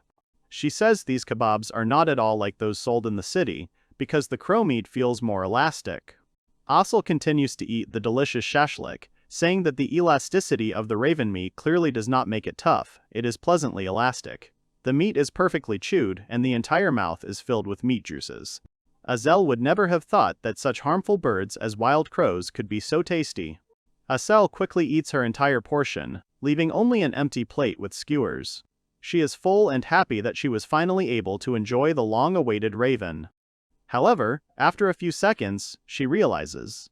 She starts screaming and getting angry at herself because she promised herself that she would not come to Dish anymore. At this point, she notices that Dish is busy packing his things into a rather large backpack. Having collected everything, he puts the backpack on his back. Asel asks if Dish is going somewhere, and he confirms. He invites Asel to look out the window. Asel understands that this could lead to problems, because even if only a distant mountain is burning now, the fire could easily spread through the forest and reach this place. Asel understands that if this happens, she will no longer be able to eat delicious food. However, she immediately changes her train of thought, thinking that their home is also dangerous. Therefore, she cannot hesitate for a minute. She turns to Dish, who in turn looks completely calm and carefree, unlike her. She asks worriedly why he is completely calm. He tells Asel not to worry because the fire most likely comes from fire-eating birds. Asel, in turn, has never heard of these monsters. The Fire Eater is a C-rank monster that possesses the element of fire. As the name suggests, these birds are capable of consuming flames. They usually live in volcanoes and do not often attack humans. Dish explains that when there is no flame around, these birds create their own, after which they eat burning coals and stones to satisfy their hunger. Asel hears about such monsters for the first time in her life. She realizes that even if the fire was caused by a monster, she still can't ignore it, because from what Dish said, the fire should spread even faster. She tells him that if nothing is done, these monsters will harm people, which means she can't stay away. Asel draws her sword from its sheath and declares that she is going to destroy the fire eater. Dish asks if she is sure. She replies that she is sure because it is to save people. At this moment, one approaches Asel, and she is happy because this most likely means that he wants to go with her, which means that together they can definitely cope. However, when she looks at one, she notices that he clearly looks excited and happy. She asks the wolf why he is drooling. Then Dish tells Asel that, in fact, fire eaters are incredibly tasty. Asel is shocked, and at the same second her stomach rumbles loudly from the mere thought of a new tasty dish. Dish laughs at this, saying that he expected such a reaction, and he even calls Asel funny. Asel clearly does not share his amusement and sheepishly tries to convince him that he did not hear anything and just showed him. Dish stops laughing and asks Asel not to worry so much. Besides, he himself has wanted to eat fire eaters for a long time. He says that by destroying the monster, they will be able to protect people, as Asel wanted, and at the same time, they will be able to enjoy delicious meat. Asel agrees to this arrangement. After this, Dish, One, and Asel are determined to hunt. The whole group goes out into the forest to hunt for the fire eater. Only now Asel asks Dish if he has a plan, to which he replies that he has a plan. Dish picks up a twig and uses it as a pointer. He suggests that they first consider a method for catching a fire eater. Dish says that the most important thing in hunting is to know the monster's habits. Fire eaters like to eat smoldering fire, so the first thing they need to do is start a fire. If you start a fire, the smell of smoke will spread around the area. This will attract the bird, because for them it smells like food. They also plan to add concentrated alcohol to the fire, as this will intensify the smoke and create thick alcoholic vapors. The smell should immediately make the fire eater drunk. After which, the capture will be successfully completed. Dish also notes that they need to be careful not to get drunk themselves. Asel asks if monsters can even get drunk, because she has never heard of such a thing. Dish explains that some monsters do have resistance to poison or petrification, but they are still living creatures, and therefore alcohol will affect them. Dish says it will work either way, and even one was drunk recently, which surprises Asel. She still finds it hard to believe that this plan will actually work. But Dish seems completely calm, so they follow the plan and make a fire. Suddenly, they hear a loud cry that echoes throughout the forest. One lifts his muzzle and Asel, also looking up, sees a figure rapidly approaching them in the sky. She turned out to be a fire eater. Dish shouts to Asel that they need to hide quickly because the monster must not be noticed. All three manage to hide in the bushes. The bird swoops down and sniffs the smoke coming from the fire. Asel sees that the fire eater is being careful and is clearly in no hurry to go down to the fire. Dish tells her that she is in too much of a hurry, and patience is very important for a good hunter. The fire eater finally stands on the ground. He still approaches the fire with caution and looks at it carefully. Asel decides that it is time to attack from an ambush, but Dish stops her. He says it is not time yet. Asel does not understand why he is delaying, because the bird is already quite close. Dish asks her to watch carefully because the alcohol will soon begin to take effect. Asel continues to watch the bird. She notes that the smell of alcohol actually reaches even them. Suddenly, she notices that the fire eater has finally lowered its beak directly into the flames. He runs his beak over the fire for a while and at one point freezes, which Asel notices. The fire eater stands motionless for a few more seconds, then lifts its beak and hiccups loudly. Asel watches in shock, asking Dish, still not believing that the fire eater just hiccuped. The bird first shakes its head in confusion, then spreads its wings. Asel is worried, thinking that the fire eater is going to fly away. But Dish tells her not to worry, because the monster is already quite drunk. To Asel, it looks like a normal chicken walk. At this point, Dish says that now is the perfect time to attack. The next moment, Dish jerked to the side. Asel was sitting in pain but screamed Dish's name. Dish looked to the side and grabbed a bottle of liquid. He threw it towards the bird, which was walking nervously. The bottle broke and landed right on the bird. Asel was surprised that, at first, it was a strong drink, and now it was water. Dish thinks that for a fire monster, water is like poison, and for a drunken eater, it's like snow on the head. He thinks it really worked, but he doesn't understand what the secret is. Suddenly, Asel called him and asked him to stop. She said that no matter how much water you pour on him, it won't kill him. Then she was surprised. Asel thought that the bird's reaction had become very dull. She understood and said that if these monsters eat fire, then their own body temperature is very high. She had heard that if you lower your body temperature, your senses become dull and it becomes harder to move. She didn't think Dish had thought it through so precisely. At that moment, Dish attacked the bird. Asel said about excellent work. She looked at Dish and thought that he was very familiar with the smallest features of monsters. Asel saw smoke and heard screams. Many birds appeared.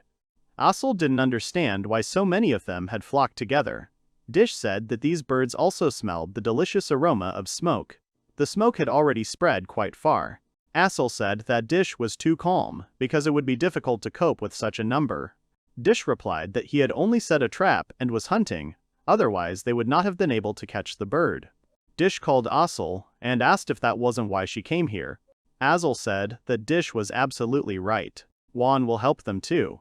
Asel thought that this might be her hardest battle, but surprisingly she was confident of victory. The girl then took out her sword and told the birds to attack if they were eager to be chopped up for meat. The girl rushed to attack. Some time later, Asel was breathing heavily. She rejoiced in her own power, and then rejoiced in her and Juan's combined power. Dish was surprised, because he thought that the girl was only going to drive away the birds, but she chopped them all up. Asel asked Dish if everything was okay with the ingredients. Dish said that everything was intact, which means that everything is fine. If everything was damaged, the meat could be thrown away.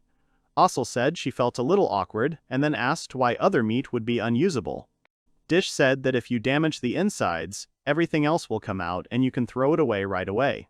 He said that this battle was long, but Asel and Juan were great. Usually in a long fight, concentration is lost and then the attacks become sloppier. Asel replied that otherwise she would not be a holy knight. Then the girl said that she wanted to eat faster.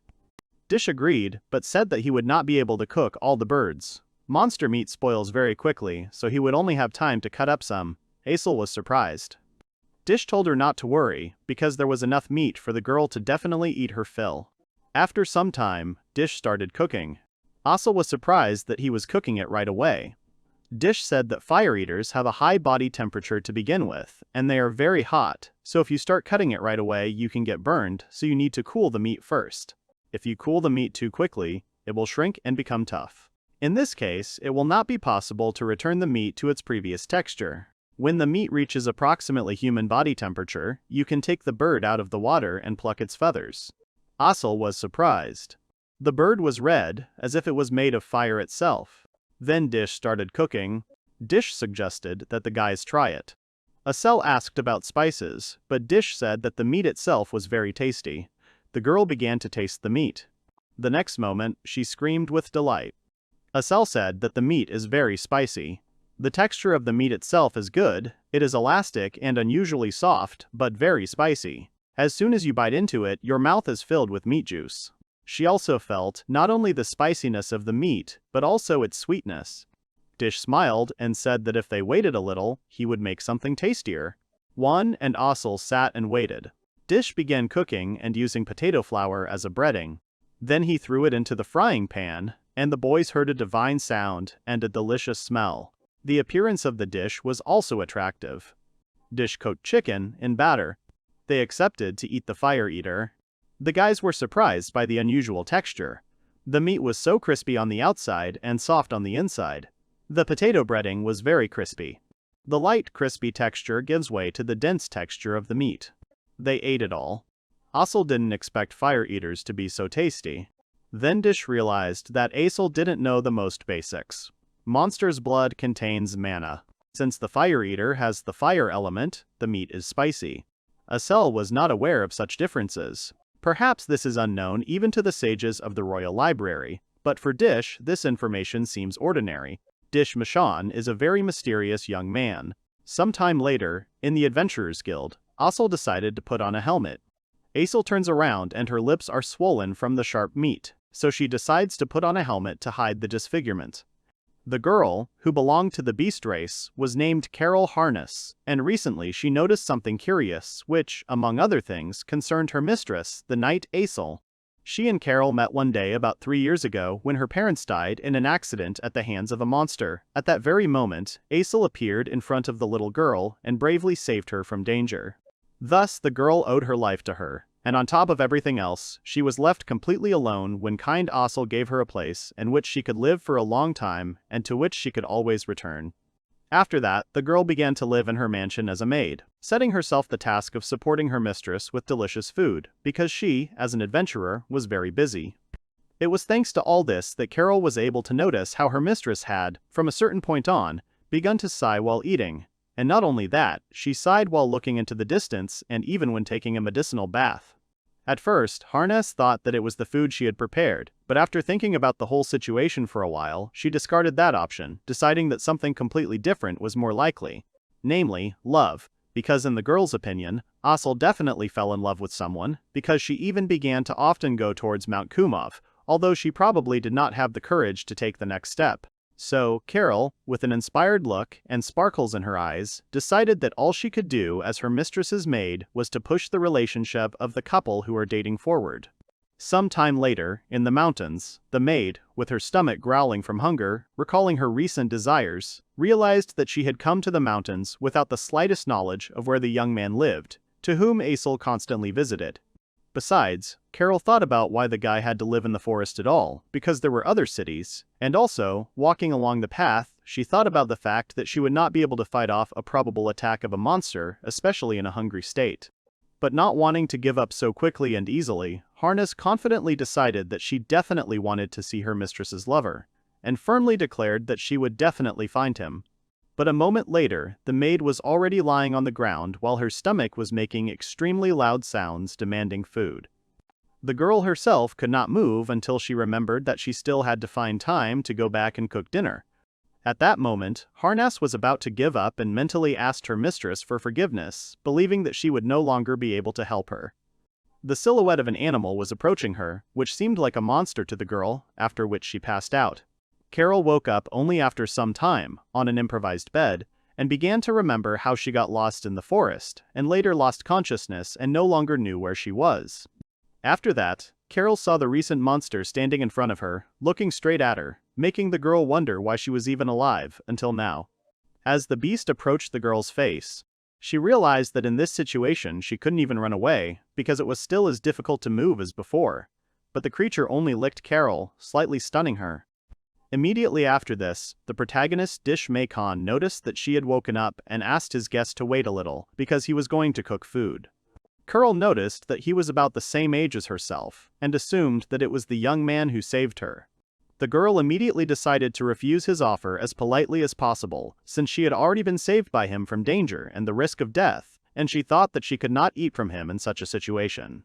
But the next second, her stomach suddenly made an even louder and louder rumbling sound than before from prolonged hunger, while she continued to refuse the food offered to her. Dish convinced her that he had been purring quite loudly the entire time she was unconscious, and asked her not to be stubborn in her decision, since he and his pet had not yet eaten. After this, the embarrassed girl decided to agree to the offered hospitality, after which she noticed how the hero was preparing their future food on the fire. She realized that the guy was holding some black sticks over the fire and preparing them, and she assumed that, at least from the outside, they looked very much like bamboo. Then the girl also decided to introduce herself, and the hero, in response to this, introduced himself and his partner, and at the same time, his pet wolf, One. Having learned the name of her savior, the girl happily thanked him for everything and offered her help, but Dish already had everything ready, and he asked her not to worry about it. At this time, juice began to ooze from the ends of those same black sticks, which is why the young man decided that it was just the right time to remove them from the fire. When the guy opened them, steam started coming out of the sticks, and the dish itself literally sparkled, while Carol was absolutely amazed at what she saw in front of her at that moment. After Carol tasted the food quickly cooked by Dish over the fire, she noted its unusualness, because she had never seen anything like it. The first thing that came to her mind was a fairly close resemblance to boiled barley and rice, but she also noticed that she had never seen barley so white. Moreover, the grains would then be much more rounded, and not oblong as they were at that moment, which only meant that the dish was clearly uncooked barley with rice, but something else. Intrigued by this rather unusual food, Harness finally asked the hero to try at least a small part of his dinner, and he had nothing against it. Armed with 2 chopsticks, the girl slowly and reverently tried the food that had been prepared just recently. Afterwards, she was quite surprised at how delicious it was, noting that the sweetness was revealed more and more with each movement, and the texture was elastic and pleasant. Delighted by the bright compliments on his cooking, Dish said that the dish, on top of everything else, was not even finished yet, and asked his guest to wait a little until the cooking was fully completed. At that moment, she was perplexed, because even at the stage she was at that time, the dish was quite tasty, and she did not understand how it was possible to improve the dish even more. But the young man did not inspire confidence in Carol, which is why she inquired about the white grains that made up the dish, clarifying that it did not resemble barley due to its whiter and more oval appearance. To this, Dish replied with an imperturbable face that these were mataraj seeds, but upon hearing this, Carol was suddenly horrified and spat out what was in her mouth at that moment. In fact, mataraj was a poisonous plant, which, if consumed in large quantities, could cause poisoning or even death, which was widely known, and no one in their right mind ate it. Knowing all this, the girl, with tears in her eyes, was indignant that Dish fed the seeds of this poisonous grass to her. But he only asked Carol not to worry, adding that the poison was contained mainly in the roots and stem, and he gave her only the seeds. But Harness did not finish expressing her indignation, since she could not have known about this, since she was not a farmer's daughter, and she knew that if the plant was poisonous, then its fruit, and even the seeds, must contain poison. But in response to this, the hero calmly and patiently explained to her that a very small amount of poison in the food could indeed be there, but it would also be extremely small for any poisoning from it. Despite this, the girl was still unhappy, but the young man interrupted her and said that, to be sure, he washed the grains with holy water, and thus the poison was completely removed and eliminated from each grain of seed. But even though she had calmed down her complaints about the poison, this time, the maid was extremely stunned that a man would so easily use holy water to simply wash food. Holy water could actually be used to wash food so that it would later be safe to eat, and the method itself was used to clean meat and vegetables. But Carol doubted the effectiveness of such a method on the seeds of this poisonous herb itself, as well as where the guy even learned such a method of cooking in order to use it in the future. She asked the young man about it, noting that it was the first time she had heard of anyone making mataraj, but Dish admitted that no one had taught him this, and he had thought of it himself. Not recognizing what she had heard, the maid next asked where the hero had gotten the holy water from, because she did not understand where he could have found it in the depths of the forest in the mountains, but the young man had a whole jug of this water, which surprised Harness even more. The guy also added that spirits sometimes dropped in for lunch and, in gratitude, brought him this same holy water, but even this surprised Carol. She could not believe that spirits actually came to dine with him, since she herself had never seen them, and therefore did not believe that such exalted beings would come to him. Next, Dish pointed to his pet, noting that one was a divine beast, which left the maid extremely stunned when she heard this, since she knew what beasts of that level were like.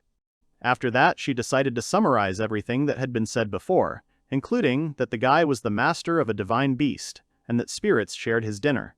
But this did not bring clarity to Carol's head, and she assumed that she was affected by the poison. But, having cast aside all other thoughts, Harness came to the conclusion that she didn't have to worry about the poison, because if the food was poisonous, she would have had a stomachache long ago. But instead, she noticed that there was a very pleasant feeling in her stomach, as if the stomach itself was actually very happy, and her whole body at that moment became much lighter. A moment later, Dish announced the end of cooking, taking a dish from under the fire that was so steaming and smelling that even Carol, despite knowing that the food was made from a poisonous plant, could not resist the wonderful smell. Having given in to her resistance, Harness realized that she could no longer behave like this, and, apologizing for everything she had said earlier about the poison, asked for a piece of the dish to be given to her as well. The main character was all for it, especially since the cooking was finished.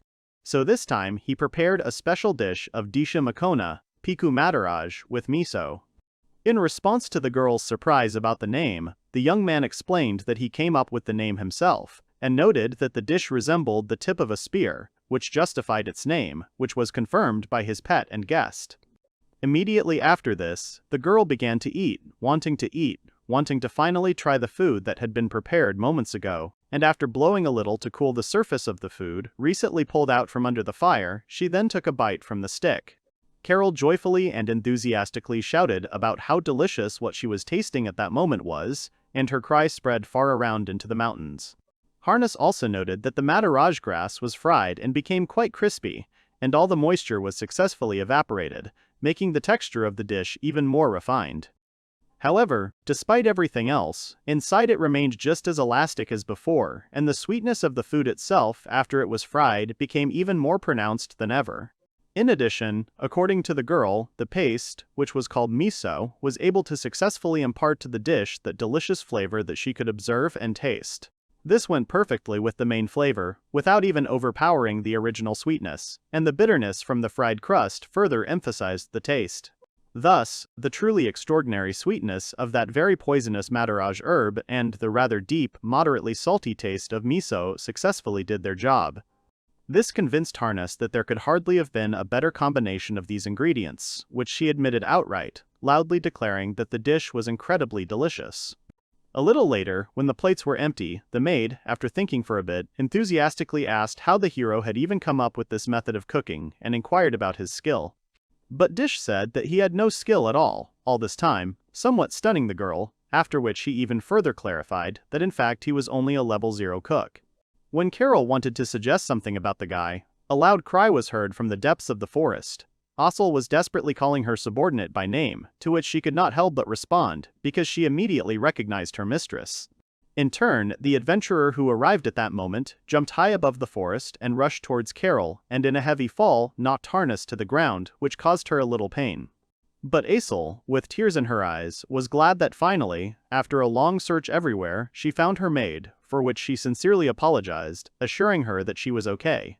Carol also added that she was saved by a young man and pointed in his direction, in response to which Asel turned around, starting to thank the guy, but upon seeing him she immediately recognized him as Disha, who briskly greeted her in return. Harness was surprised that the couple were obviously familiar and thought about it, after which she finally realized that the reason why her mistress had been eating poorly lately and had been going to the mountains so often was precisely Dish. At that moment, she wanted to ask her mistress about why she had come to these mountains in the first place, about her new lover, but she was abruptly interrupted by her mistress and did not have time to finish anything she wanted to discuss. Asel saw how the hero was eating something tasty again, and despite the fact that it was someone else's portion, she declared that the young man had probably prepared a lot, so she was sure that nothing would happen if she took at least one. Afterwards, she broke into a smile from the guy's delicious cooking. Noticing this reaction of her mistress, Carol immediately thought about it and realized that Asel had never reacted so sharply and vividly to the food she had prepared. Thus, Harness turned to Dish and threateningly declared war on him, deciding that from that day on they would be rivals, while the others, including the hero himself, stared at her with misunderstanding. Carol continued, noting that she would win at all costs and win back her mistress's recognition, while Asel and Dish wondered if something had happened between the girl and her maid. Having announced such an event, Carol gathered her strength and decided that before the competition it was necessary to immediately begin training, and rushed forward from the forest on the way to her goal. Watching her, Asel was surprised by her extremely abrupt actions and, realizing the direction of her movement, immediately asked her to return, realizing that there was a steep cliff on the girl's path. Sometime after the latest events, a cry was heard in Asel's house that Disha was going to be invited to their house, which the hostess of the house herself was extremely surprised by. But Carol was confident in her intentions, adding that he had recently helped them a lot, and it was simply necessary to thank him. But besides everything else, Harness wanted to get the opportunity to find out who was worthy of cooking for Mrs. Asel herself, so she wanted to put everything in its place. Sometime later, in one of the rooms, there were several plates with exquisite-looking and literally sparkling dishes on the table. The protagonist was stunned by this sight when Carol invited him to the table and with a slight grin asked him to help himself. After the young man took and bit into his piece of food, the maid asked him how tasty he thought the dish she had prepared was. But Dish was literally delighted with the insanely delicious food, and Carol in response only boasted that she made it with her own hands. After this, Dish paid special attention to the corn soup, which seemed very interesting to him, and he noted that it was the first time he tried chilled soup. Hearing this, the maid, pleased with her work, explained that to prepare this soup, she first stews the corn with the kernels, because the sweetness inherent in the corn is also present in the cob itself, which ultimately saturates the taste. Having learned about this method of making soup, Dish was surprised and decided to definitely try to do it himself one day, and then noted that the duck meat also turned out excellent and extremely soft. The guy also couldn't help but mention the perfect degree of doneness, and asked about the sauce, which, in his opinion, perfectly complemented the dish with its bitter taste. And he knew from one of the servants of Asel's house that a little beer was added to the sauce. Hearing this, the hero was surprised, and immediately decided to try the sauce again in order to confirm his conclusions, after which he took a small amount of the sauce with his finger. After this, the young man immediately felt how the sweetness and bitterness inherent in beer spread throughout his mouth, but he also noted that it was not only the beer, and was sure that something else must have played a different role. But the resourceful Level 0 chef, having some knowledge behind him, immediately guessed that the recipe for the dish included onions, bone meal, and garlic. He knew that if all of these were stewed together, the saltiness of the bone meal he had discovered after some successful manipulation would be in perfect balance with the sweetness of the onions and garlic. Thus, Dish perceived a moderate sweetness and a slight bitterness that did not overpower the taste of the meat, and he doubted that there was a more successful combination of such a combination that would be able to highlight the taste of duck meat. The avid cook immediately after eating the dish expressed his desire to cook something like this as soon as possible, and noted that Carol's dish turned out very tasty, and also did not skimp on the sauce, which turned out simply amazing. While one of the servants politely thanked him for the praise expressed towards him, Asel was glad that Dish was pleased, because in that case the whole event was worth it. The guy who noticed her looked at her a little thoughtfully, and then noticed that she was completely unrecognizable, and added that at that moment she looked just like a real aristocrat. Hearing this, the girl became embarrassed, but Carol noted with displeasure that the hero could have found better words for a compliment. Dish himself, to the indignant discontent of the maid behind his back, noted that, in his opinion, clothes made a person look good, and he was sure that this was precisely a compliment. But Asel asked her maid to calm down, because the young man had tried to praise her wholeheartedly. In response, the guy confirmed her words and added that the way she looked suited her very well. Hearing this compliment, the girl became embarrassed, and Dish wondered why the girl's face turned red. At this moment, Wu, with a joyful intonation, also decided to say something of his own, drawing everyone else's attention to himself. But Carol noticed that his plate, which displayed the dish she had prepared, had not even had anything bitten off and was left standing as is. The maid didn't understand why exactly the beast didn't like her dish, but Dish immediately apologized for it. He also clarified that this was not the case, because he ate food prepared only by the person he accepted with all his heart, but in this way the girl only realized that the divine beast did not trust her. Right after that, the hero and his pet had a short conversation, and Dish decided to ask Carol if he could use their kitchen, and she didn't mind, but it seemed like she wanted to say something extra.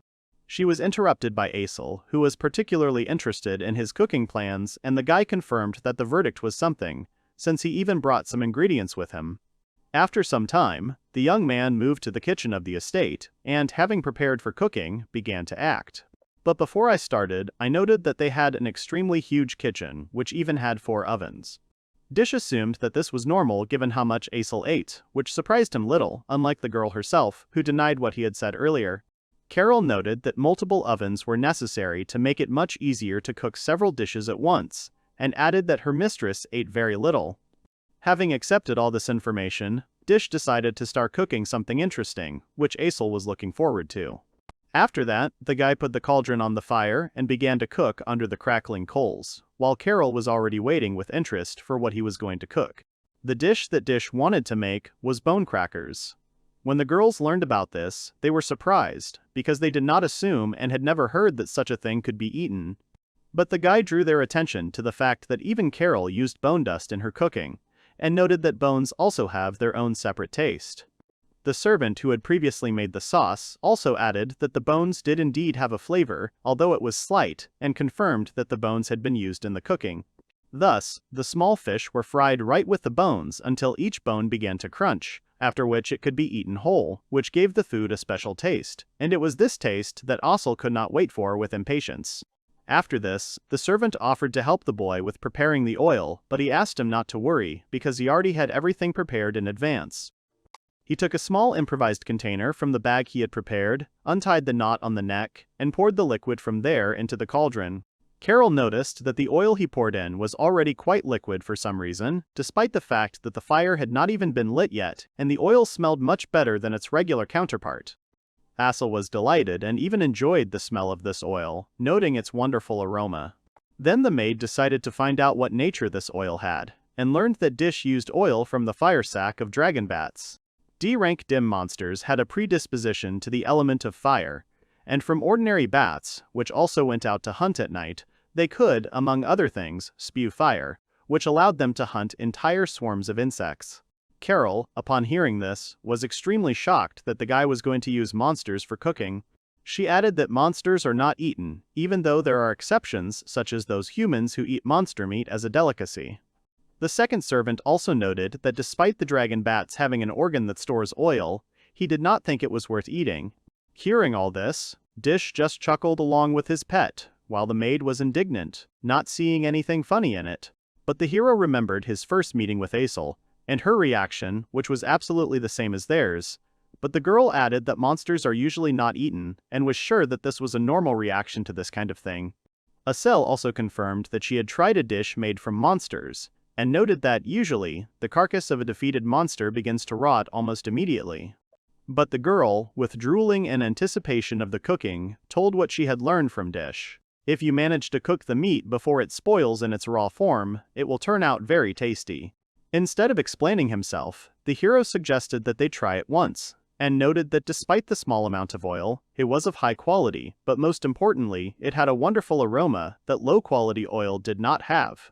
Everyone else in the room confirmed the smell coming from the oil, deciding that it was impossible for oil to smell so amazingly spoiled. Instead of using the usual small fish as ingredients for his dish, Dish opted for something different: dragon bat wings. The hero added that these wings not only contained copies of different sizes, but also contained some meat, and the most important thing was the long shelf life of the meat of these monsters, which was ideal for a souvenir. So, having cut the wings into pieces that could be easily eaten, he sent them to cook, adding a little salt. The oil was bubbling, exploding in small explosions in the cauldron every second, which could not help but be noted by those present, who compared the hissing of the oil to the stormy applause of fans of a popular performer. Noting the distinct sound that matched the smell of the oil itself, Dish would finish the dish by removing the pieces from the oil after they had turned amber. The hero announced that his special dish, Disha Makona, dragon bone crackers, were ready.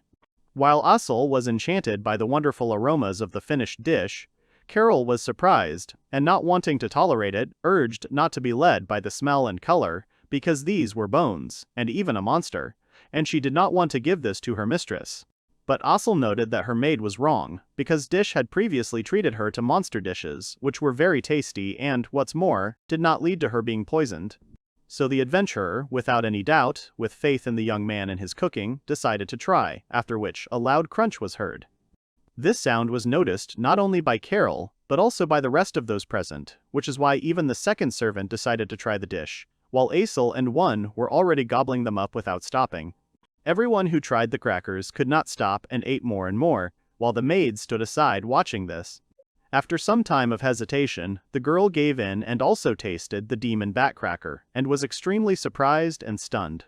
The next moment, she loudly shouted about how delicious the dish was, which was also confirmed by Asel, who noted the excellent texture of the crackers and the incredibly pleasant crunch after biting into them. Even the servant noted the thin layer of meat around the bones, which he thought added a nice layer of flavor to the dish, while having a completely different texture from the bones themselves. Thus, each of the three of them was completely absorbed by the taste, and noted the amazing spiciness of the fire monster, the perfect level of saltiness, and the deep natural aroma, thanks to which the dish did not become boring at all. At one point, Carol stopped and looked thoughtfully at the cracker she was holding in her hand and noted that it was simply amazing. Also surprising, in her opinion, was the cook himself, because she herself would not have thought that it was possible to use monster oil. But Dish did not find anything special in this, which surprised the girl. He said that initially he had nothing and had to just wander in the mountains where there were only monsters, which is why he decided to achieve something. Thus, he had no choice but to use the monsters as his food. Carol praised his tenacity, which she was ready to bow before, noting that Dish was very dedicated to his beloved work. The maid also analyzed herself and realized that, without even thinking about the reasons, she thought only about her cooking, only selfishly wanting her victory. Realizing this, Carol was very upset and looked depressed, but the second servant of the Asel family approached her and, putting his hand on her shoulder, reminded her that she herself had something that only she was capable of. While the girl was doubting this, the servant suggested that his mistress drink something, for example beer, which, in his opinion, would go well with this salty dish. Noting that this idea was simply excellent, Asel also added, addressing her maid, that she really wanted to eat her cheese together. While Carol herself was slightly stunned, the adventurer told Dish, who had become interested in the cheese, that she simply adored this cheese, which, among other things, went well with alcohol. Asel enthusiastically noted that her subordinate makes simply incredible cheese, which surprised the level 0 chef, and he also asked to try it. Carol stood there, unaware of what was happening, but when she looked at the man who had suggested the idea and saw his friendly smile, she joyfully announced with tears in her eyes that she would now serve this very cheese to the table. Having retired to another room, the girl remembered that she still had her own cooking, and realized that, looking back at others, envying and competing, she had lost sight of the most important thing. Opening the cupboard, the maid took out a smooth head of cheese, and although she did not want to admit it, she realized that the recent meeting had taught her a lot while cutting the cheese. As she placed it on the plate, Carol felt that she had taken a big step forward as a cook that day, and as she carried the cheese to her mistress's table, she only strengthened her intentions to continue trying for Asel. Sometime later, in an abandoned area where dark magic reigned, Asel and a group of adventurers arrived at the cemetery, which was dark despite the noon, to complete a task. The priestess from the group noted that there was once a village in this place, but due to a magical incident, it was wiped off the face of the earth. Another member of the group also added that the bodies of local residents, despite being buried, still reacted with the remnants of magic in the soil. And Asel noticed that most of the bodies had become ghosts, and the adventurers' task was to destroy the undead. The last member of their group was Dish, who confidently hoped to cook something tasty from the undead, but the others doubted that anything could be made from a ghost. The adventurers expected something strange, since Dish was with them, but they noted that the monsters were different from the bear they had defeated in the past. Asel noted that with all due respect to him, she doubted that he would be able to cook anything from the undead, because they were ghosts. But the hero did not give up, and noted that although it might not be possible to eat the ghosts, deciding from the start that nothing would work out would not lead to anything good. Asel resigned herself to his intentions, but asked him not to leave her, because the area was dangerous, after which she noticed someone approaching her, and noted that he was too close. But when she turned around to look at him, she saw the terrifying face of a ghost staring right at her. The group was surprised by the sudden appearance of a dark element, Ghost, who, due to his ghostly body, ignored physical attacks, and was weak to the light element, and lived in cursed cemeteries and ancient battlefields. The priestess announced that a ghost had appeared, and immediately made it clear that someone was controlling it from afar, which meant that it was controlled by a necromancer who was hiding somewhere at that moment. Asel called on everyone to gather, while a huge crowd of ghosts with a variety of faces began to gather in the area. Noticing all the undead, Dish and his divine beast sighed in disappointment, admitting that the ghosts looked inedible, while Asel was surprised that this was the only thing they cared about. One of the girls could not stand being so scared by the ghosts sneaking up on her and declared that she would make them pay for it by covering her glove in flames. Sending a stream of fire into the body of one of the ghosts, the girl defeated him with lightning speed, while the priestess prayed to her god, cleansing the souls of all the ghosts within the radius of the spell. Watching this magical action, Dish was surprised by how the skills, flame, and holy healing looked. At that moment, Asel warned the hero with a scream about the danger behind him. A ghost was rushing towards him to attack. The girl delivered a chopping blow towards the ghost, but she was unable to cut it because her light speed skill only affected movements, but did not have any element, which was sad for her to admit. The monster, meanwhile, having passed the swordswoman's attack, rushed in the same direction to Asel's loud cries. But the next moment, the ghost was pushed aside by a fluffy tail and disappeared into thin air after one sent it flying. Asel, who was very worried about Dish's life, was surprised by what happened, while the saint told about the rumors that divine beasts possessed an extremely strong holy element, and the situation confirmed that one was a divine beast. Asel thought about what had just happened and sadly admitted that her skill was powerless, making her completely useless in the battle against the incorporeal monsters. But Dish urged her not to be upset and added that he knew how strong she was. The girl, hearing this, admitted that he was right and that the matter was in the monsters, which did not concern her true strength. The next moment, a terrifying voice was heard from behind them, doubting the strength of the adventurers and was sure that they would not be able to defeat him. When Asel looked back at the monster, the one in front of her was a skeleton mage who had an A+ rank and the element of darkness. As one of the demons with strong magical power, he was able to manipulate other monsters and use spells. The next second, he announced that he would personally fight the people in front of him, while Asel could not believe that a skeleton mage was standing in front of her. The others also did not understand where the demon came from in this territory, but they remembered how they had already been warned about it. Fawn told them about a bad feeling about a task that didn't seem like a simple ghost exorcism task, and asked them to be careful, after which they realized that it was this demon that caused her to have a premonition. The group recalled that demons had high intelligence, and their strength could compete with lower dragons. The skeleton mage in front of them was so dangerous that only A ranks and above were allowed to kill him. The priestess admitted that they had to be careful with him, after which Asel called on everyone to attack the demon. The group immediately used their flame and holy healing skills, which rushed towards the target in one stream and exploded with a huge explosion upon impact. While the boys were hoping that they had managed to inflict damage, Asel drew their attention to the monster who had put up an elemental defense. At this moment, the owner of the lightning speed skill called on her comrades to dodge the attack approaching from the sky, which they did not even notice. One of them dodged at the last moment and thanked Asel, while the demon was not going to continue to endure all the avoidances of his enemy's attacks. After that, he raised his staff above himself and began his attack, which turned out to be a dark elemental psychic attack. Despite being resistant to this type of attack, the group still received massive damage, proving the great power of the demon, who at that moment promised to turn them into ghosts. A moment after the group was at a disadvantage, one let out a loud howl that immediately neutralized the effect of the skeleton mage's dark magic. The demon did not immediately understand where the howl came from when Dish came out onto the battlefield riding on his pet. The hero turned to Asel with a request. He wanted to get the head of the monster, which stunned the skeleton itself. The swordswoman herself immediately asked why he might need the demon's head, but she already assumed that there was a special purpose for it, which Dish himself confirmed he was going to cook something tasty out of it. After a short silence, Asel announced with a loud cry that she would fulfill the request, full of inspiration and wanting it herself.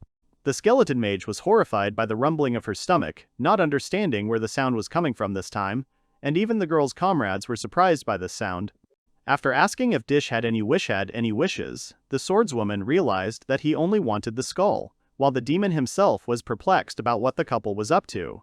The next second, Asel, with lightning speed and precision, decapitated the monster, with a clear, furious intent to devour it. After this, the skull of the decapitated skeleton bounced off the ground several times and fell straight into the hero's hands. The demon was still alive, and ordered the guy to let him go, while he, noting his vitality as a skeleton, demanded that he not twitch while he tied him up with tape. The bound skull tried to say something, but it couldn't even utter a word. Then, Asel drew Dish's attention to what was happening nearby. The main body of the magician's skeleton could not orient itself in space without its head, having lost all its grandeur. After seeing this performance, the other two members of the group immediately realized that this was their chance. They both decided that it was time for them to pay for everything, and activated the flame and the linked healing, saying that it might sting a little and asked to be patient. At this time, Asel and Dish watched from the sidelines the screams and terrible sounds that were generated by the efforts of a couple of people in the body of a skeleton, of which nothing remained but ashes. After which, Asel admitted that they had managed to successfully complete the mission. After this, the girl asked the hero what he was going to do with the demon's skull, which lay helplessly tied up in the guy's hands. In response to the young man mentioning that the skull was a bone, Asel suggested that he would make crackers again, but Dish explained that such dishes were only made from small bones. While the others doubted the edibility of the skeleton, Asel was confident without any doubt that if Dish said so, it meant so, which showed her strong trust in him. At this point, the demon drew their attention to himself, declaring that he would silence them, not believing that they were seriously considering eating him. But the group was only surprised that he started talking again, noting that despite the fact that only his head remained, his persistence was commendable, which was causing the monster to lose his patience.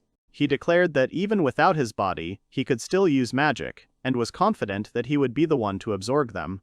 But his speech was interrupted by one, who grabbed his skull in his teeth, after which the demon begged him to stop all this. The rest of the group watched this, amid the screams and pleas of the skeleton, not very envious of the fate of the skull, but after it was all over, and they remembered him as a strong opponent, rejoicing in the peace that had appeared. Dish then took the skull from one, noting that despite the hunger, this was not something he could do, since it was an important tool. At that moment, the skeleton mage decided to take advantage of his opportunity, and loudly declared that this miscalculation would cost them their lives. But the next moment, he was again tied to the problem of being able to do anything. Asel asked Dish about cooking because she was really looking forward to trying a new dish, but the guy asked her to be patient a little. He explained that this time, the cooking would take a little longer, about 3 days to be exact. The hero also announced that if they waited a little, he would treat them to the best monster dish, which was even the best dish that he himself, Dish Makon, had ever prepared. 3 days later, in Dish's house called The Watchman, the whole group with which they had recently defeated the skeleton came to the hero. Asel and the others missed Dish's cooking and wanted to try the dish from the enemy's skull. The swordswoman was just wondering about the demon's fate when the hero pointed his finger at the cauldron of soup she was looking into. A shard floated to the surface of the liquid and stared at Asel with its magical eyes, causing her to be terrified with fear. But it wasn't only the girl who was scared, but also the demon himself, who was surprised to see his enemy here, who was also surprised to see him in the cauldron and still alive. But the skull did not agree with her, because he personally did not feel that he was alive, and he could not forgive her for ensuring this fate for him. Suddenly, the skull jumped out of the cauldron into the air with evil intentions, but was immediately grabbed by one while the girl stood nearby in surprise. The divine beast continued to bite the skeleton's skull, who complained about being bitten so hard when Dish approached them, noting their good friendship, something the demon himself fundamentally disagreed with.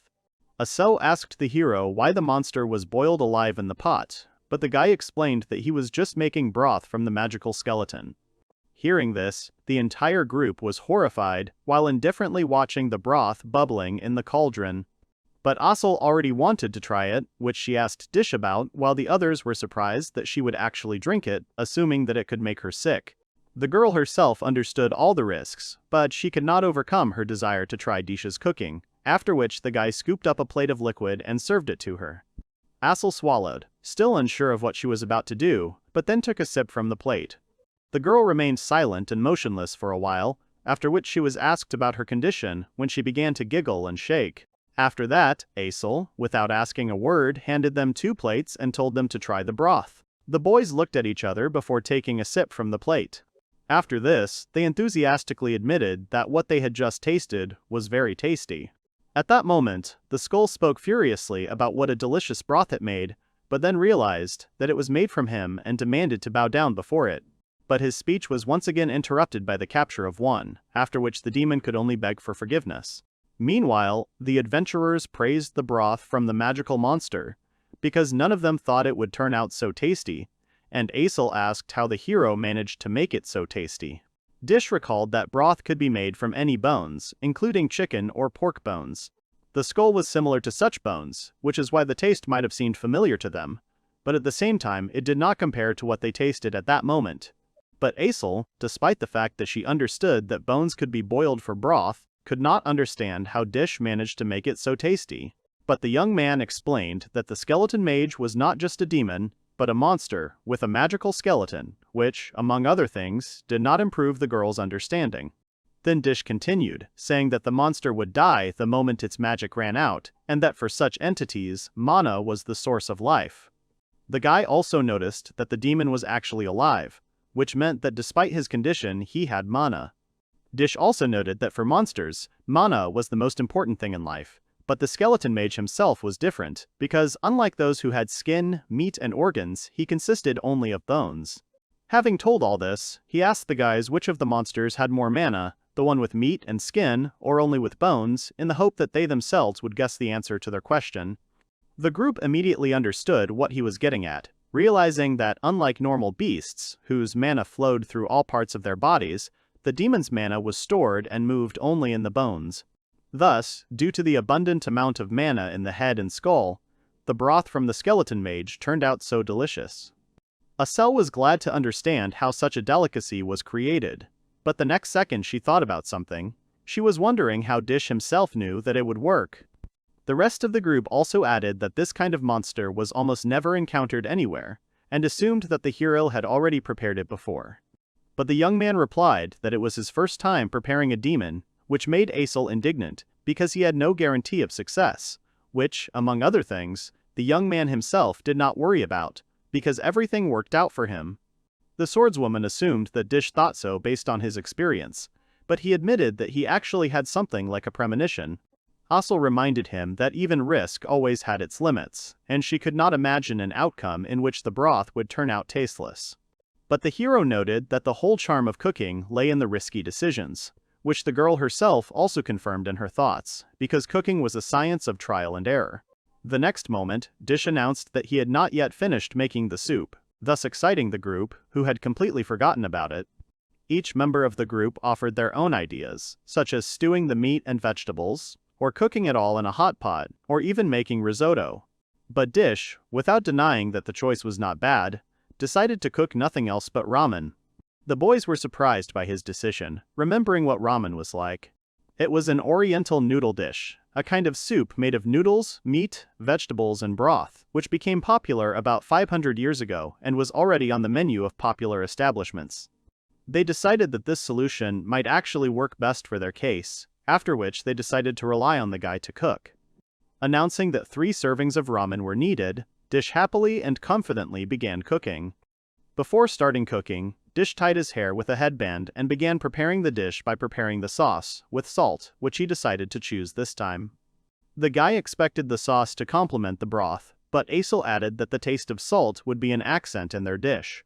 To prepare the sauce, dry seaweed had to be boiled and mixed with salt. After that, the hero began adding meat, and chose a piece that his cooking partner immediately recognized. It was the bear's shoulder that had filled one of his most delicious past dishes, and she was glad to try something like that again. Dish added lime candies with fish sauce to this meat to adjust the flavor, and also added a little dragon oil. After that, the guy left it all to simmer for a bit, while he moved on to preparing the next stages. So it was the turn of the green onions and yellow jellyfish, which he decided to cut, armed with a dagger. After some time, he opened the cauldron to find the meat in the required condition, having a good taste. Smelling the wonderful aroma of the not yet ready dish, Asel could barely restrain herself from jumping into the pot, but Dish calmed her down. After that, he cut into the meat, which literally sparkled, causing the rest of the group to also lose patience when they saw the combination of meat fat, sauce, and broth. After that, one of the girls, while the others turned away, fighting the desire to try Dish's cooking, asked the guy what he was going to do with the noodles. After this reminder, Asel admitted that she had completely forgotten about the noodles, but Dish had already prepared everything, noting that he usually uses wheat flour, but this time he decided to try something different. This type of noodles surprised the adventurers when the young man took it out of a small bag. Asel noticed its similarity to paste, but also noticed that it was too white to be regular paste and asked about it. The hero answered that it was Alanya thread, dried in the sun. The girl was surprised to hear about this, because Alanya was a monster of the different type, with the element of earth, who knew how to mimic and chose to use the web as a hunting method. The young man added that one of these had recently spun a web, which he had collected and dried, and despite others' doubts about its edibility, he was sure that it was tasty, because it contained mana. Dish also pointed out to others that the demon and spider monster in one dish was a great combination, which the others couldn't help but agree with. After putting the noodles in the pot, the cook let them soften and start to cook, during which they literally shone. Asel couldn't help but notice how the threads became silky as soon as they were put in hot water. Then Dish, with simple but deft and quick movements, placed the empty plates on the table and poured the broth into them. Then he added some noodles, threw in a few pieces of meat and announced that his dish was ready. Thus, Disha Makona's special dish, Demon Bone Ramen, was ready. Everyone present was delighted by the sight of the ramen and could not stand it any longer. The dish used the main ingredient, bear meat, the shoulder of which was stewed and seasoned with lime candies with fish sauce as a regulator. the noodles that glowed like silver, and the sauce made from dried seaweed and salt attracted everyone who looked at them. The skillfully condemned ramen, carefully served to the table with chopsticks, was already waiting to fall into the stomachs of adventurers who devoured it even with just one look. Asel, armed with a spoon and chopsticks, began to eat, having first drunk a little broth from a spoon, as did the others. Everyone at the table exclaimed in admiration of the magnificence of the dish. Some commented on the divine deep flavor and the compatibility of the salt and seaweed sauce with the broth. Someone noticed a feeling of eternity that passed through the whole body and could not stop his hand, which did nothing but bring the spoon to the mouth. Even Asel enthusiastically said that the taste of the dish spoke to her about the true taste of ramen. Literally moments later, they didn't even notice how the broth in the plate had run out, leaving the rest of the ingredients alone. The boys felt like they were being mocked and didn't understand what kind of ability it was, but Dish explained to them that they had drunk it all themselves, while the skull was doubting their mental abilities. But the hero also added that it was soup, and advised them to think about the order next time, and gave them more while they were apologizing. After receiving their second helping, everyone began eating the noodles, taking a long, drawn-out strand of noodles into their mouths with their chopsticks. A few moments later, everyone was engrossed in their noodles and did not say a word as they sucked down more and more noodles. Everyone was amazed by the taste and engrossed in eating the food when Dish asked their opinion about his cooking. With this question, he brought the boys back to consciousness, after which Asel confirmed that the dish was indeed delicious, which made her even shake, constantly repeating that it was delicious, which even the demon was horrified by. At that moment, tears began to drip onto the table. It was Fram who was shedding tears, and could not stop them because of how delicious what he ate was, and he was glad that he was born into this world. Even Eliza saw her grandfather in front of her, across from the river, waving his hand at her. At that moment, her soul almost evaporated from her body under the sensation of incense, while the demon noticed that they were going crazy. While the skull was clearly convinced that the adventurers had broken, Dish noted that it was because of his mana, and decided to try his dish too, after which he saw space and stars. Clutching his head, the hero declared that the demon could be proud of himself, because, in his opinion, the ramen really turned out delicious. The skeleton mage was confused, and Dish confirmed his thoughts, also noting that he himself had hit the nail on the head when he decided to use Alania's web for ramen. The threads of the web were very thin and tough, but after cooking they were like silk, and Asel added that the noodles were not only soft but also incredibly tender, so no noodles could compare with them. Frame felt like he was born just for this ramen, and noted that the addition of green onions and seaweed made the biting experience absolutely delicious. They both compared themselves very poorly to this culinary masterpiece, realizing that they were involuntarily sweating and crying. At this point, Eliza decided to move on to the last element of the ramen, the meat. As everyone took a bite, they were struck by new taste sensations. The priestess noted that although the lime flavor was dominant, she felt like she was eating steak. Meanwhile, Asel was gobbling up the noodles, mixing all the flavors in her mouth, reaching a simply superb level.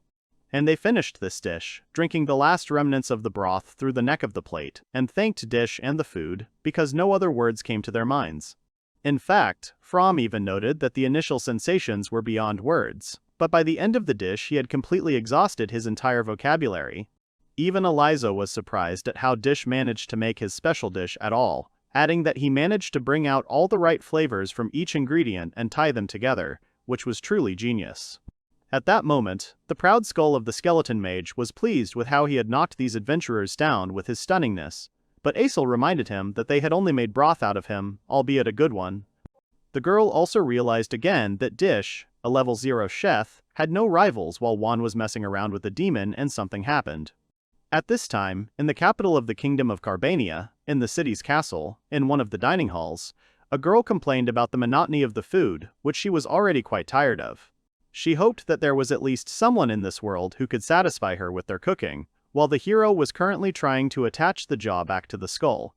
After some time, in that part of the world of Runlud in which Dish lived, in a country that had 4 seasons and was famous for its hot and humid climate, summer came, and for the hero, who lived in the mountains all this time, the summer was unbearably hot and hellish. The guy was complaining about this, with a fishing rod by the lake, realizing that if the temperature continues to rise, the quality of the meat will begin to rapidly decline, which is why he decided to start fishing, but he was not getting any bites. He wanted to prepare the summer fish iwas, which leaves its fat reserves for autumn and could be prepared as sashimi with salt, and in combination with madaraj grass, which was extremely exquisite. At this point in the young man's speech, Asel suddenly came up to him from behind, frightening the guy, and said that she saw him there completely by accident. In fact, the girl couldn't say that she was exterminating monsters nearby, when, suddenly noticing him, her tasty food sensor instinctively worked, pointing straight at Dish. At this moment, the rest of her group lost sight of their comrade and could not understand where exactly she had gone. After this, Dish noted that the girl was sweating heavily and assumed that she had run as fast as she could to the place where he was at that moment. Asel confirmed that there was a lot of sweat, blaming it all on the excessive heat, and decided that in this situation, all she could do was take off all her armor to finally get some fresh air. After she took off her steel shoulder pads and gloves, the girl asked him how she looked, but Dish didn't even look at her, absorbed in fishing and complaining that he had no bite, just like Asel in her thoughts. The guy realized that the Ivas he wanted was not there that day, after which he turned his attention a little to the side. There one frolicked in the water with the demon's skull and caught fish jumping from the lake, while his master could not understand why he was not catching fish. Even though Dish had already collected the required amount of fish for dinner, he wanted to catch at least one Ivas. While he was thinking about this, someone sat on his hook. The guy joyfully and enthusiastically, with Asel's support, began to wield the fishing rod, and then finally caught something with beautiful fins. This catch was a small spirit in the form of a mermaid, who was very unhappy to be caught on the hook of a fishing rod by the cheek. While the couple standing by the shore were stunned by the production, the spirit waved her arms and begged the hero to take her off the hook, and quickly, after which he apologized and inquired about Wendel's condition. Asel and one, who were standing nearby, with the demon, were surprised to hear the spirit's name. They knew that this little mermaid was the very same water spirit, Mrs. Wendell, their enemy from the underwater world, who was capable of creating natural disasters. Having confirmed her assumptions, the spirit immediately called the girl a knight of light speed, and even recognized the skeleton demon, which Asel was sincerely surprised by, but for Wendell it was natural because she was a water spirit. In fact, the mermaid heard the voices of everyone who was near any water or reservoir, and rumors about the Knight of Lightspeed did not pass by such places, which the girl herself was grateful and happy about. Wendell also noted the broth from the skeleton's skull, thereby mocking him, but Asel at that moment noted the friendly relations between Dish and the spirit. The hero himself also confirmed this, saying that she loved his oven and sometimes dropped in to eat, just like Asel herself. But the mermaid was embarrassed and indignant, not wanting to admit that she liked the food that the man cooked, assuring them that she loved the food of her world much more. Hearing about this, Dish stroked her head and laughed at her words, not believing any of them at all. Asel also realized that Dish got along not only with the sacred beast, but also with the spirit of water, but then she accepted this fact, because it was Dish and no one else who was such a person. Among other things, the hero addressed the spirit with a certain request, which Wendell herself immediately understood, because it was just summertime. At this point, Asel asked about the subject of the conversation, not understanding what they meant at all. Then Dish and Wendell proudly announced that summer marked the beginning of the frozen ices. Upon hearing this, both the skeleton mage and the girl standing next to him were greatly surprised by this news.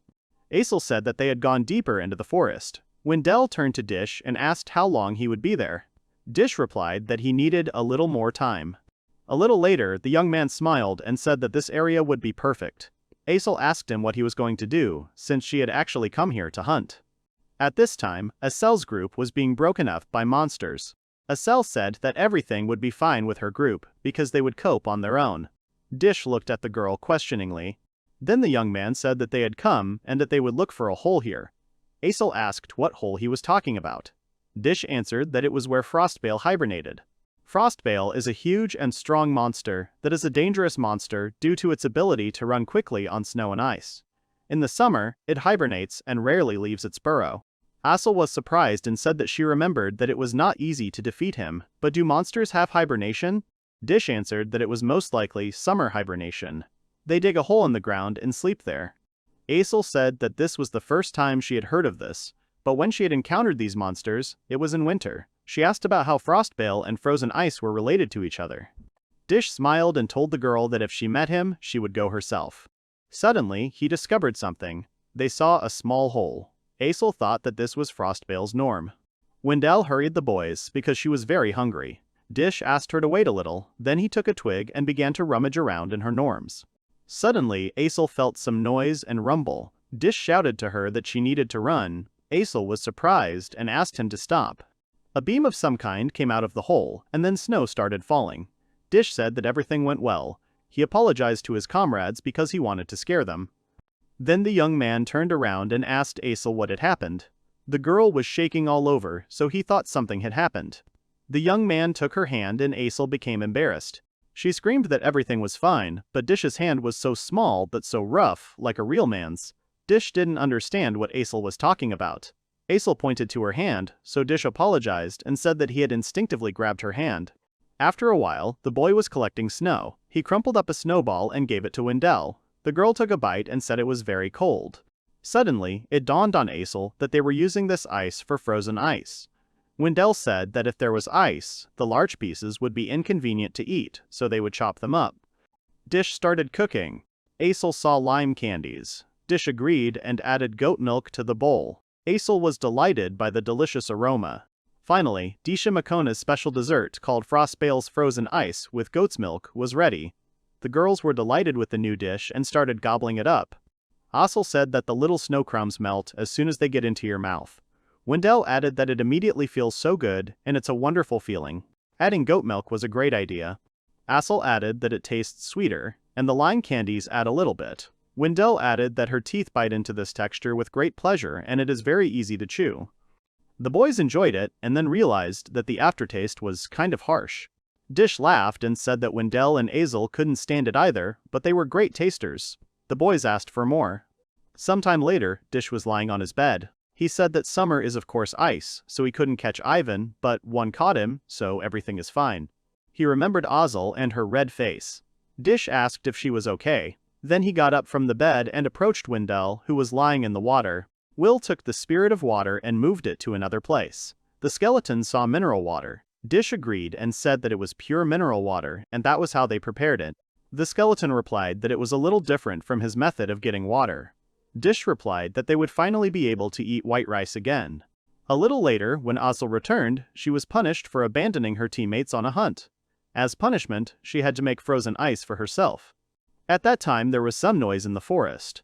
The knight said that the princess had run away. The occupation that relieved her from Skuzi was hunting monsters. He knew it could end badly. They chose the lowest monster, but she didn't like it. The knights realized the princess was in danger. At this time, the girl fought with strong monsters. She was happy because this was the hunt she dreamed of. She was the princess of the kingdom of Carbania, Ariel. The knights thought about the princess's skill that could mix elements. This ability is incredible, but the princess is too young and has a bad character. At this time, the girl was proud of her strength. Then she looked back and realized that she was quite late, so it was time for her to go. She opened her bag to get the medicine, but it was not there. Sometime later, the girl realized that she was lost. Her mana was completely gone, and if a monster attacked her, she would not be able to defeat it. Then her stomach growled. The girl realized that she was hungry, but suddenly she saw someone's shadow in the distance. She looked closer and saw a huge monster. The girl felt a strong pressure and realized that she could not take a step from one look. She understood that she would definitely not be able to overcome him. The girl began to shake and beg her dad and mom to save her. Suddenly, Dish appeared behind the wolf and asked the girl if she was okay. The girl was surprised that Dish was sitting on the back of this monster. Suddenly, her stomach began to rumble. Dish realized she was hungry and asked her to wait a second because he was taking something with him. The girl thought Dish was strange, but not like a monster. Dish started to take out food, and the girl was happy, and then she realized that she would not eat what some stranger was shoving at her. However, if it was prepared by people from the village, then she should eat it, but Dish was suspicious. Dish handed her a candy. The girl was surprised and realized that it was because of the candy that she was so worried. She realized that the candy was very sweet, but it also had flavors from different herbs. The girl was surprised and said that she didn't understand anything and what kind of unusual candy it was. Dish was surprised and then said, "Something just lime." The girl was surprised. She screamed, and Asel heard this scream. She was asked what had happened, and then Asel replied that she had misheard something. She said that she wanted to try lime candies again, She was asked to finish the job first. At this time, Dish and Wan were walking through the forest. The girl thought that she, the princess, would be given candy, but luckily they were tasty. Then she turned to the young man and asked his name. Dish introduced himself and asked the girl's name. The girl smiled and said that she would introduce herself especially for him. Dish turned away indifferently. The girl screamed and asked him to listen to the end because she rarely does that. She says her name is Ariel Elan Carbania. Dish says that name is too long and can he just call the girl Alice? She got angry with him and couldn't understand how someone like Dish could make such a delicious candy. She asked if the young man had been taught by anyone. Dish replied that he had made the candy himself. Alice asked him about his abilities, but Dish replied that he was actually 0 and had no abilities. Alice was surprised. Then she laughed and said that this was why the boy was hiding there, so that he wouldn't be laughed at. Dish froze in place. Alice realized that he was angry, but Dish silently began to approach her.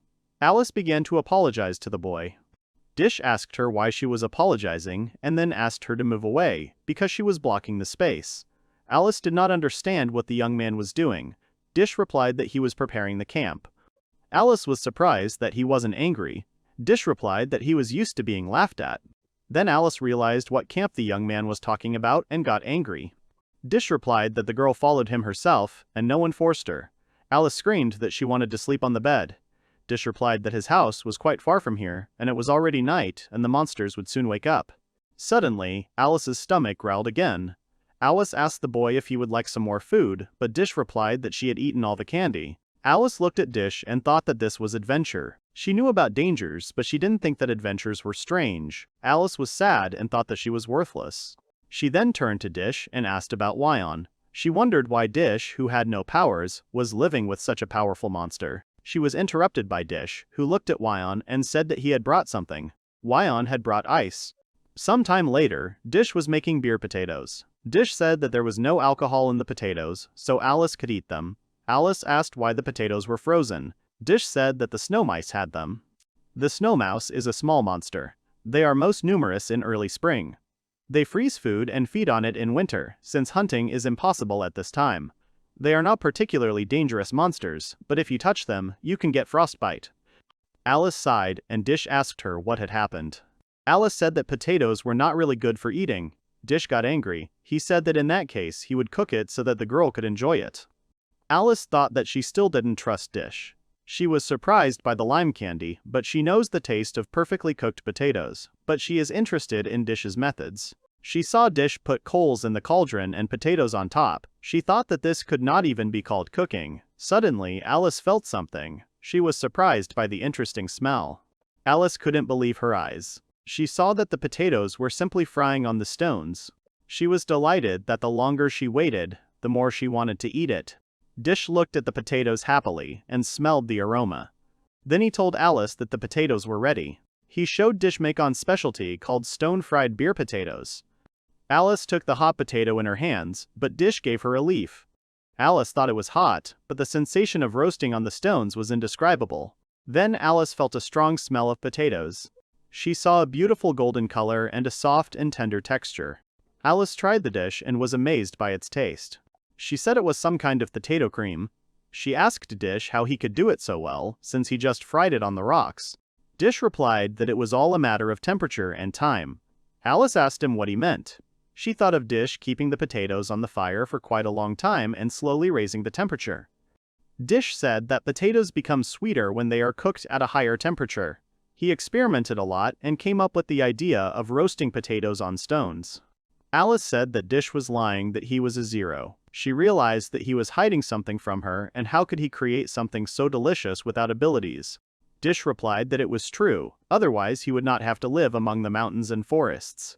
Alice realized that it was too dangerous to be there, and then said that she had been very rude to him, so she apologized. Dish smiled and asked the girl if she liked his food. Alice agreed. A little later, Alice ate her fill and thought that she had met an amazing person and tasted an amazing dish in such a remote place. Then the girl decided and asked Dish to become someone, but before she could finish speaking, air came out of one of her places. The girl was embarrassed. Dish was about to say something, but she ordered him not to tell her. A little later, Alice came down from the mountains and reached the castle. Her parents scolded her very much, but the princess told them about her adventure. Sometimes she looked out the window and saw a mountain, and then she had a desire to eat potatoes. A little later, Dish was looking at a large castle. He thought that it looked very powerful. Asel called out to him, surprised that Dish had received an invitation from the princess, although he had refused 3 times. Asel didn't understand why the princess invited him. She realized that she would be able to try Disha's food again, and she didn't care about anything that was happening. Then Dish asked Asel about her wounds. Asel said that the medicine would soon run out, so she would go to the pharmacy. Dish gave her the herb Iodomogi. Then Asel told Dish about his appearance, in which he was going to appear in the royal palace. She understood that he needed to be dressed up first. A little later, Asel was waiting for Disha. The maid said that they had finished dressing Disha. Asel was happy. Suddenly, Dish appeared. Asel was surprised, but Dish asked the girl not to look at him like that. Asel apologized. Then she looked at one who was also beautiful. They went to the princess. Alice was glad that they had come, but then she saw the transformed Dish and did not recognize him. Dish turned to Alice and said it was him. Asel was surprised and told Dish not to call the princess that. Alice said that this image suits Dish. Asel didn't understand what all this meant. Alice said that she and Dish had met once. The beer potatoes fried on the stones were very tasty. Asel screamed and told the princess that it was unfair. Alice replied that it was Asel who was being unfair when she hid such a cook from her. Asel apologized. Alice said that she wanted Dish to cook something else for her. Asel agreed and told about how they ate a monster. Alice was surprised. Asel said that she feasted on dishes that had some parts of monsters. Alice was surprised that Dish could cook such things. Alice then apologized for asking Disha for a favor right after arriving, but she asks him to cook something for her right away since her stomach is empty. Dish replied that he didn't want to do that. Everyone was surprised. Alice asked him again. Dish replied that he refused to do it. Alice asked the reason, but Dish replied that he was not in the mood. Asel thought that this was not like Dish at all. Alice asked Asel for help and said that she was Dish's friend, so she had to dissuade him. Asel replied that Dish didn't want to cook, so it was unlikely that he could be forced. They changed his appearance and brought him to the castle by force. Asel apologized for her mistake and then realized that Dish was probably not used to the city yet. Asel asked the princess to wait until she brought Dish back to normal. Alice realized that there was nothing she could do, because for a cook, hands and soul are important. She replied that she would trust the girl, and then asked what she was going to do. Asel replied that Dish is a person who grew up in the middle of cooking. If the current location does not match, then you just need to find a place similar to his habitat. The kitchen is all in motion. A pot of food is boiling, huge animal skins are hanging, and dishes are being prepared. Everyone is watching the process attentively. She is putting food on a plate, filling the meat with fresh vegetables. She happily and proudly shouts to Dish how he likes this. She turns around and sees that the plate with food is no longer there. He looks at the dishes in shock and shouts that it is cool, asks what it is it really a copper pot? An awkward silence follows. Dish turns to see several chefs whispering among themselves, discussing the dishes. He approaches them, wondering what is wrong with them. His gaze suddenly freezes, seeing something in front of him. He sees a plate with a dish. In the middle is a side dish of rice, and around it is meat and gravy. The chef asks Dish to introduce himself. He is surprised that he is really being asked. He introduces himself. The cook says with a smile that he is the famous cook whose cooking the princess loved so much. He kindly asks why he is here. Then Asel comes out and with a serious expression says that he received an invitation from the princess. She asks if they can find out what is going on here. He, as she sees it, is very interested in all this. Dish asks in surprise, pointing to the food, "Is it really true that no one will eat this anymore?" The cooks answer suspiciously and doubtfully that they will not. Then Dish asks if he can try. They are even more surprised. He takes a spoon, tries a piece. His face breaks into a smile. He says it's so delicious. He says the emphasis is on texture. He felt it right away and the sugar is just right. He thinks to himself that they know a lot about desserts, especially the combination of sugar and milk. They did it just perfectly, first the throat and then the stomach, cool down, and it all happened so gradually. He thinks now about chocolate. What an interesting sound it makes in the mouth. They tried to add chocolate in moderation. But to the touch, it is a little bitter, and this is so good to feel together with sweet ice cream. All this reminds him very much of his recipes. Dish says with a smile that this is the first time in a long time that he has eaten a dish that someone else has prepared. He thinks it is very tasty and calls them simply the best. Here, Asel rudely shouts at Disha to watch his language. The cook shakes his head and tells Asel that this is not necessary, and he thanks the young man. His words give them courage for further work. Dish smiles broadly and says that he understands, because for cooks, delicious is like a medal.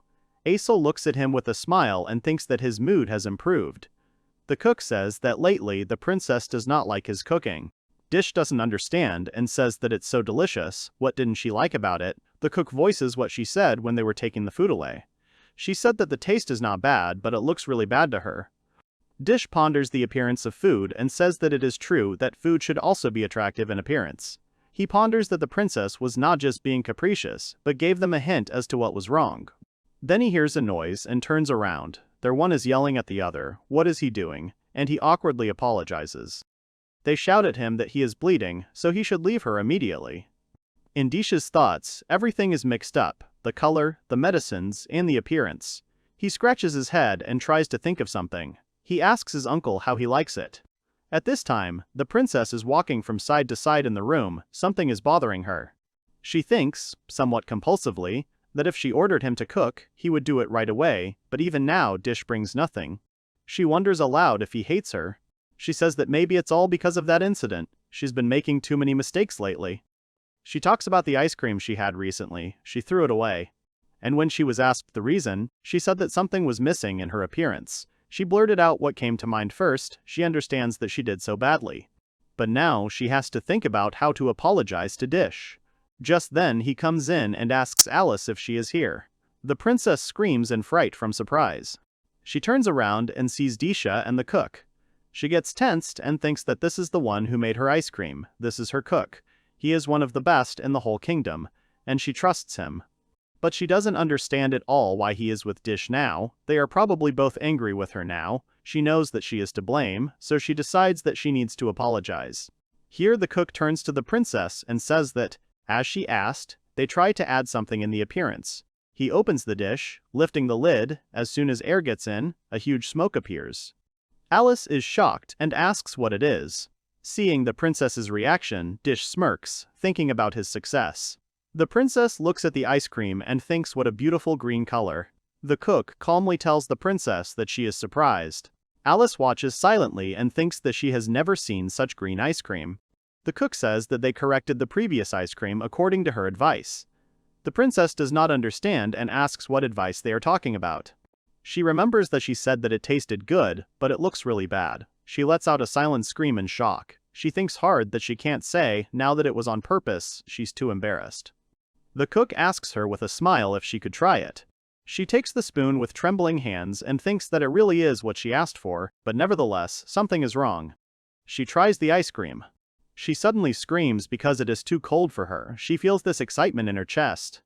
That feeling when in extreme heat a cool breeze blows on her. It may even be a snowstorm. She eats more and thinks that this is not bad at all. The cook asks her how she likes it. She answers him with a smile and confidence that it is very tasty. The cook bows and thanks her, and the princess does not stop admiring it and says that the texture is perfect. The addition of milk and sugar makes the taste even sweeter. The bitterness of the chocolate is magnificent, just taken out of the refrigerator. The solid chocolate is just asking to be bitten. She continues to eat and thinks to herself that this is a wonderful combination of all the ingredients. She is in seventh heaven. She thinks with great pleasure that she is completely satisfied. She gets stuck in her thoughts. Dish calls her and asks if it was tasty. The princess asks him if he really cooked it. He answers that it is not so, his uncle did it. He says with a smile that he only helped him a little. The princess did not expect such an answer. The cook says that if it weren't for Dish's idea, he wouldn't have thought that they could surprise her so much. He was able to surprise the princess so much. He puts his hand on Dish's shoulder and says that all the credit goes to him. Asel looks and thinks that she also knows this man. He is one of the most skilled cooks in all of Cabania. She thinks that he recognized the cooking of some young man. She will give him the title of the most delicious ice cream in the entire kingdom. The princess asks Dish to tell how he made this ice cream so delicious. She is eager to know about it. Dish replies that there is nothing special, he just put a yogomogi leaf there. The princess does not understand and asks again about it. The herb yogodomogai is very popular for medicinal purposes. If applied to a wound, it will immediately heal. It can also become a cure for stomach pain. If mixed with divine water, you can get a drink that restores strength and mana. He says that he brought freshly picked yodomaga leaves, crumbled them into ice cream, and they called it chocolate ice cream, in a cup with the medicinal herb yodomaga. The princess says that she didn't know that just adding grass would make it so tasty. Dish tells her that she's wrong, it's not about taste. He tells her that iodomogi heals her from the inside, she understands, and Dish jokingly asks, it wasn't that bad. The princess smiles and shouts that they did a good job. She will give him the title of the most delicious ice cream in the whole kingdom. The cook bows and thanks her, the other cooks jump for joy. The princess says that it seems that her taste buds did not lie. And to herself she thinks that she will leave it like this, then she said about the appearance for a reason.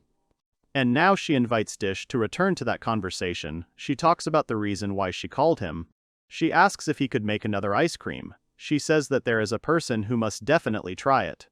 They walk, Dish turns and asks Alice if she is okay. She replies that she is okay, they definitely need to get this ingredient.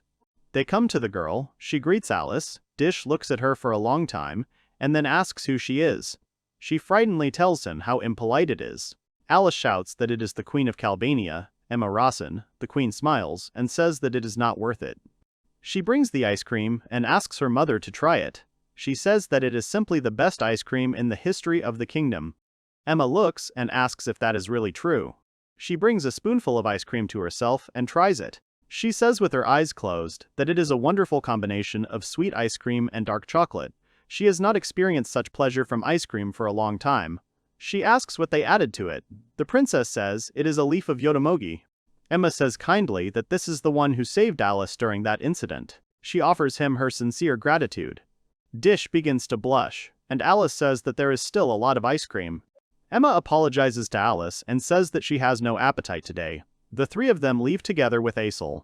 They walk, and Asel asks if she really didn't like Dish's cooking. Alice calms her down and says that it's not like that, Mom is always like that. She thought that if it was cooked by him, she would eat it. Dish asks, she didn't look very well, is her mother really that unwell? She demands that he call her queen. The cook tells Dish that the queen's health is poor, and that lately she has become more withdrawn due to the heat. Her phrase that she has no appetite has become an acute problem. He says their cooks try their best, through trial and error, but to no avail, and in recent days she has been eating only chopped apples. That's why they called Dish. They had to tell him right away that his mother was sick. They were hiding it so as not to disturb the residents. It would be very dangerous if this information spread. They held so many meetings, but all in vain. The doctor said that she was infected with an unknown disease. The queen could not withstand extreme heat. Perhaps she had heart problems. Neither the cooks nor the doctors can understand what is going on. Alice begins to feel sad and plaintively calls for her mother. Dish watches attentively and tries to come up with a solution. He turns to his uncles and asks if they have tried using medicinal herbs. They say that they gave the queen the best potion to drink. Nothing changed. Dish asks what about the seven-colored flower. Seven-flowered plant is a medicinal herb, which was so named because of its property of shimmering with rainbow colors, a very rare species, also known as a miracle herb. Its action is so effective that they say that it can resurrect. The doctors are horrified and ask if he understands what he is talking about. This is the most powerful medicinal herb in their kingdom. Asel asks him to wait and asks Dish if he can do it. He replies that this is not true, he has never tried it. Asel angrily shouts, is he really familiar with such people? They ask if it is really a person. Alice asks if it is a spirit or a magical beast. He says that he knows it, but is not familiar with it. It is a Caledonian boar. This is a monster that looks like a huge boar. Reaches a height of about a 2-story building, is very strong. It is almost impossible to stop its attack. Its uniqueness is that it loves luxurious food, is very picky about food. He says that he eats foods that a person cannot even dream of, and she shouts that it is still a monster. He replies that he saw it only once, the 7-colored Caledonian boar. The girls are shocked and ask again. He says that this happens very often with monsters. The effect of food is reflected on their body, which means he knows where this grass grows. Alice says that she understands, then she suggests going for this herb. Asel asks fearfully if the princess really wants to go with them, and she sternly says that this is not up for discussion. She explains that we are talking about her mother. She cannot leave it like this. Asel says in fear that if something happens. Alice interrupts and says that she understands everything, but she cannot sit idly by in such a situation, so she asks Asel not to object. Alice declares that it is necessary to find this 7-flower garden in order to save her mother. She says that this is a request. Here Asel says that from this moment on she, as the Light Knight Asel, takes responsibility and the life of Princess Aris into her own hands. She vows to protect her and find the 7-colored flower. Alice is surprised by Asel's reaction. Then the knights come to them and turn to Mrs. Asel. They ask to be allowed to help them. It is their duty to protect the princess. Asel is surprised and admires the knights. The cook also joins in and says that they must prepare dinners for more than 3, and that the help of other cooks will be needed.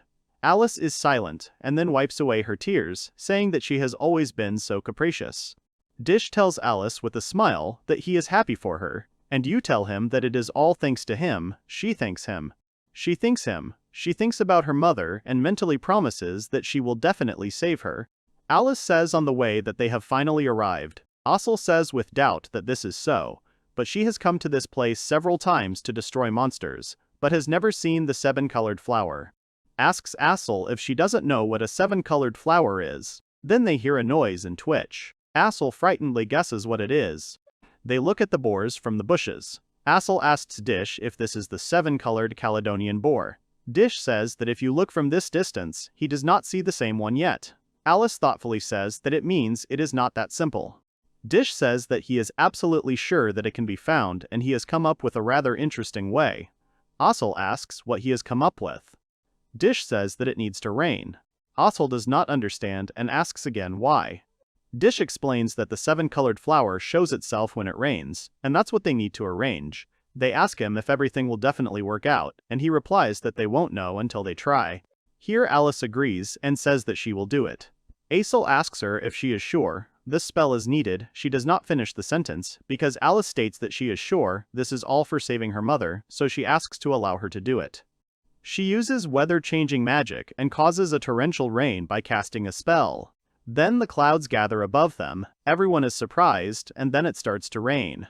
Everyone is shocked that she managed to do such complex magic, and asks the princess if she is okay. Alice asks if this is enough for the 7-colored flower. Dish says with a smile that she is good, let her look. They see numerous rainbows on the ground. The princess herself is shocked and enchanted. She doesn't understand and asks what it means. A rainbow is usually in the sky. It's strange, as if it's leading them deeper into the forest. Dish suggests something. Asel happily asks what it is. Did he really find this 7-flowered garden? He answers that it is not so. It is the waste of the Caledonian boar. They do not understand and ask. Dish explains that if you pour water on it and it really glows, then everything will work out. Asel asks in horror he is not going to let the queen eat it. Dish answers that this is not so. Alice says that he was not mistaken when he said that the Caledonian boar ate the 7-flowered daisy. If they follow the tracks, they will find the real 7-flowered daisy. Dish says that everything is correct, that's how it is. They come up and see a whole flower bed of this plant. Alice asks if a 7-flowered flower really grows here. Asel says that there are a lot of different herbs here, but she doesn't understand why it glows in rainbow colors, and tells Asel that they didn't tell her about one more property. She asks if there really is another one. They explain to her about the properties of mimicry. The 7-flower can pretend to be another plant. Asel asks in shock if this is serious, so it's all the 7-flowered plant. Then she sees that the plant has disappeared. They explain to him, saying that this is in the nature of these plants. Water is to some extent their enemy. Here Asel notices something and turns around sharply. The beast one also felt something, which Asel asks about. Asel suddenly stands up to protect the princess and shouts to everyone that he is coming. She orders the knights to be ready. The boars run towards them. Then the princess uses earth magic and summons a stone wall, against which the boars beat. The knights shout admiringly to the princess that it is magnificent. They fight together with her in the name of the queen. Alice turns to Asel and the knights, saying that she relies on them. Asel says that they understood her, and asks one if he understands. One and Asel shout that the Caledonian boar is so delicious. Alice asks fearfully what they are thinking, although it is true that Mom's health will suddenly improve. Asel is happy and shouts that the princess has allowed it. Asel shouts that her name is Asel, so the boar should be grateful that she will eat him. One also shouts and approaches them with great appetite. The boars run towards them. Asel kills one boar with one swing, the other boar runs away from one in horror, and he screams that he will not run away, let him just dare. In the end, all the boars are defeated. Dish says in surprise that they can do this too. Asel asks how he likes it. Will they be able to eat it? Dish says that he hasn't cooked it yet, but making it tasty, as he believes, is the main task of a cook.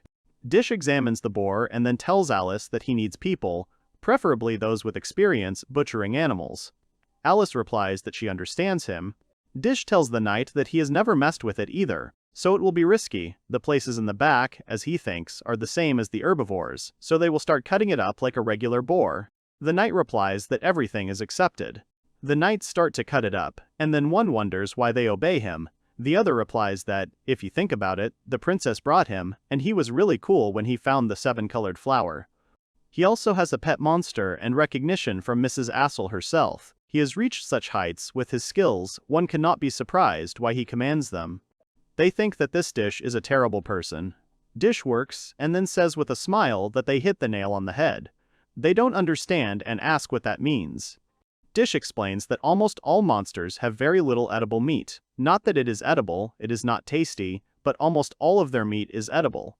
He adds that further everything will depend on time, how much meat, so much time to cut it. He turns to one, Asel and Alice, and says that their efforts should not be in vain. He thinks to himself that he wants to try it more than anyone else. Dish's stomach begins to rumble loudly. Asel did not think that Dish would be so hungry. He thinks about the glutton Asel, the spoiled one, and the lover of luxurious food, Alice. He muses that they all love the Zero Chef's cooking no matter what. In truth, he looks forward to his cooking the most. And Asel and Alice have food when they return home. One has the power to destroy monsters and feed on them. But he has none of this because he is Zero. Since childhood, he lived with the forced principle of living or dying. He must have hated it. But he found a business that freed him from this principle, and in the heart of someone like him, there is only one desire: he wants to try it. He takes out something, shouts that it is here. The knights look and think, is he talking about ribs? Dish wipes his hands with a towel and lists the products: salt and garlic, oil for fire bags. Of the available ingredients, this is the only one. Asel asks Dish if it is possible to use it.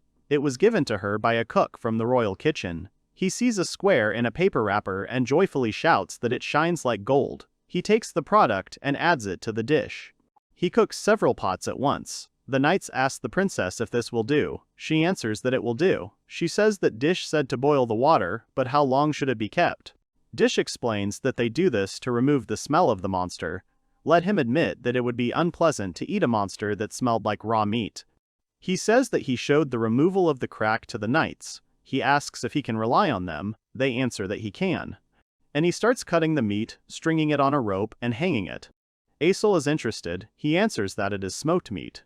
He says that when they fry with smoke, there is an effect. Alice says that the difference is really visible. Asel asks what this means.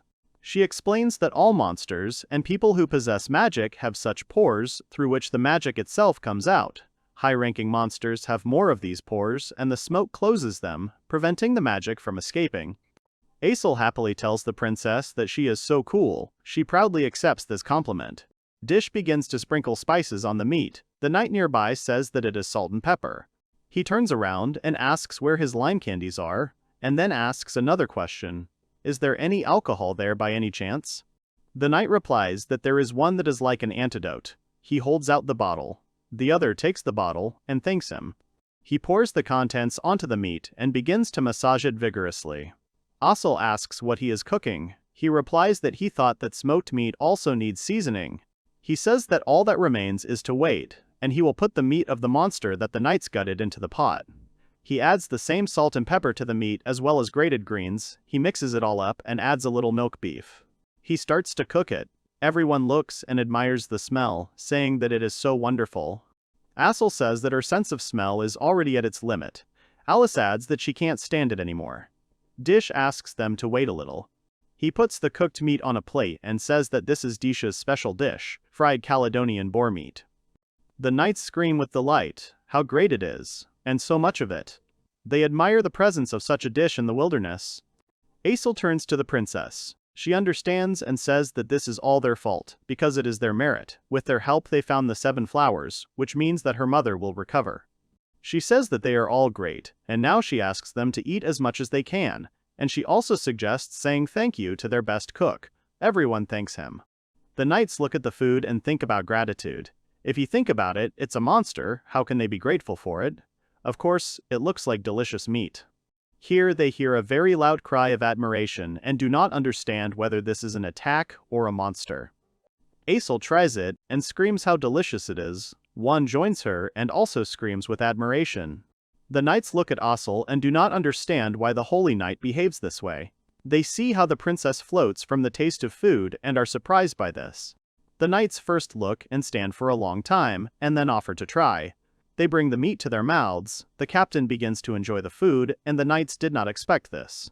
The captain doesn't understand what it is. Meat is just meat. It feels like strength is flowing in. He didn't think that monster meat could be so tasty. He cuts the meat and is surprised at this softness. It was at such a high temperature, and you can feel the potential of this meat.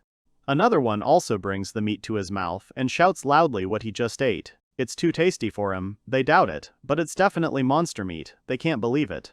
He thinks it's a wonderful feeling, the sound of biting into the meat. If you just touch the flesh with your tongue a little bit, the meat just melts. The captain muses that it has a slightly salty taste, like an accent. It can't be compared to any meat. He gets up and looks into the distance, sees the house and people. He starts to cry and says in a trembling voice that he wants to see his children, wife and parents. He sits at the table, trembling and saying that his soul is crying and asking the other knights to try it too. They hesitantly pick up a fork and start trying it. After trying it, they scream in chorus from shock, and then start eating more actively. Alice looks at them proudly. Asel joyfully praises God for such an outcome. Alice turns to her and says that even these always serious knights, although they ordered them to eat it, but still. She thinks that this is not very good, you can't force them, the taste will then be completely different, but there is no other way, next time they will reach out on their own. Asel says that everyone has their eye on the biggest pieces, but the smoked ones are waiting for her. She looks at the hanging meat and her stomach begins to rumble. She thinks that she just ate, but only because of the smell her stomach asks for food again. Alice and Asel try the meat. They are absolutely delighted. They say that smoked meat is completely different. It is very different from simply fried. Alice says that the fat dissolves in the mouth. Like butter, she does not understand what this divine taste is. The captain turns to the princess and says that he thinks this should be left for the others. He says that everyone eats with both cheeks, so it would be better to tell them not to eat at all. The princess says that he is right. The others need to be treated. Asel says that it will be a sensation. Alice agrees with her. She says that her mother must definitely try it. They return home. The townspeople greet them joyfully. Asel is surprised that everyone is in such a mood. The butler says that this is, of course, true. Some zero cook prepared something that they have never tried in their lives. He says that this is the first time all these people are eating monster meat, and everyone is shocked that it is so delicious. No wonder it is so noisy here. Asel asks where Dish is now. The butler replies that he is thinking about what to do with the 7-flower garden. Dish stands in front of the plant and ponders. He does not understand at all what to do with it. Everyone says that he is a culinary genius and all that, but now he has little faith in it. He tries this plant and concludes that there is nothing disgusting in the taste. The color is dark, it feels like ordinary grass. He thinks that he can cook it in the simplest way. In principle, you can sauté cheese, milk, and 7-colored plant. Asel turns to Dish and asks if maybe she shouldn't think so much. She'll eat everything she cooks. Dish thanks her, of course, but he wants to cook something that Alice's mother will like, but he doesn't understand what could hook her. He remembers that she didn't like the ice cream, she meant that she had no appetite. He remembers that, and in principle, he didn't prepare it for her. Of course, it is very important for whom he cooks. Although he has never done this to anyone. He never asked Asel and the other guys, and they also did not demand anything from him. Which means that what does she like then? He looks around and sees the dish. This is what that cook has prepared. He sees that it is cold pasta and notices something. An idea is born in his head. He asks those who prepared the cold pasta to show him the list of dishes they had previously prepared for Alice's mother. He says they can't do it because it's very confidential information, so no. Then the cook comes up and holds out a book, asking if this is what he needs. The other cooks look and shout that this is wrong. The cook says that if something happens, he will take responsibility. He asks Dish to take it, hoping that it will be useful to him. Dish thanks his grandfather and says that it turns out he is the boss here. He replies that he is just a worthless cook. He can't even please the princess. Dish starts reading the book and says that he understands about this list. After that, he says that he understood. Asel asks what he understood. He answers that it dawned on him, he knows what he will cook. In her chambers, Alice's mother Emma apologizes and sadly says that she has no appetite. Alice insistently tells her mother that it is made from the 7-colored flower. Emma wonders if the 7-colored flower is the same one.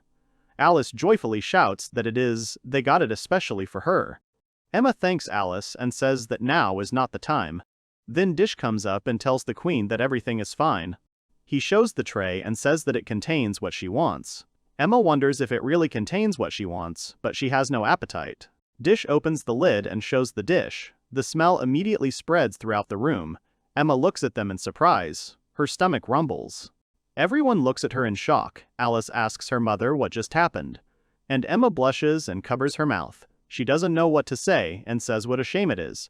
Dish confidently says with a smile that it is not shameful, it is the body's response.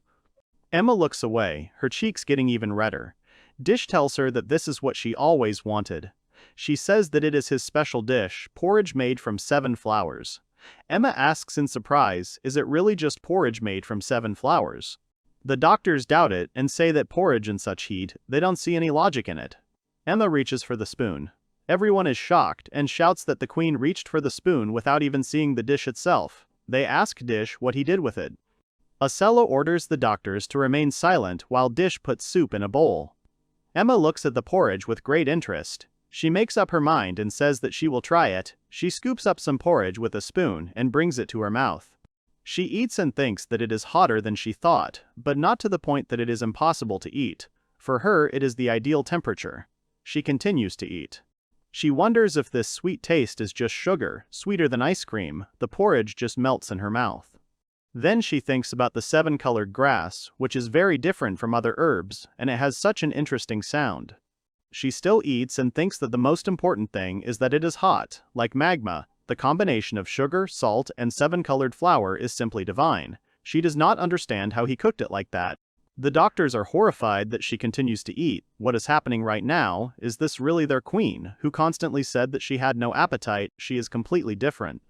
They watch in shock as she eats porridge with such desire. It is immediately obvious that she enjoys the food. Alice looks at her work with joy. Emma feels that she is beginning to be reborn. Alice says to herself that everything worked out. The queen eats her porridge completely and says that it was really tasty. She thanks. Asel says that the queen liked it, and besides, there was a portion for 4 on this plate. She ate it all by herself. The knights scream in shock and at the same time joyfully say that their queen is recovering. Asel admires, so this is the power of the 7-colored flower. The queen tells her that she was a little mistaken. She looks at her questioningly. Dish says that means he was right. Asel doesn't understand and asks Dish what he's talking about. Dish declares that Alice's mother wasn't sick. Everyone opens their mouths in shock and asks if she really isn't sick. Dish says he figured it out from the list of dishes she was having, like this. The list consists of cold peach spread, lemon ice, bean jelly with ice chips, cold pumpkin soup. He says that everything here is cold. That's why he thought she wasn't sick. He reminds Alice that she also brought her ice cream. He explains that her mother ate only cold food, so she became very sensitive to it. Everyone is shocked by this information. Asel now understands why he cooked porridge and even added the healing 7 flower. He says that she, of course, has not fully recovered. Alice turns to her mother and asks if she wanted something hot. Why didn't she say so? She sadly replies that it's because there's nothing she can do. Of course she wanted it, but they kept bringing cold things and she just couldn't say so. She turns to the cooks who tried for her sake and asks for forgiveness. The knights leaf through the book and say that no, there is no need to blame yourself so much. Alice does not understand who he is and what he is. This guy takes off his mask and says that everyone tried, thinking about her. In such heat, a person would hardly want anything hot. Of course, there are not many positive results from this case, but he can say that that guy impressed him. They shout in shock, "Is it really Professor Garvin?" Of course, Dig himself has no idea who it is and asks. Asel proudly imagines that it is Garvin Weistace, one of the greatest adventurers, who is the princess's teacher. Dish says he doesn't understand anything, but it looks like he's some kind of cool guy. Well, by the name, that's probably it. He asks if this great man was really disguised as a knight, if this is really his hobby. Garvin says that he was actually in that forest, but he saw them by chance. He really wanted to know what they were doing.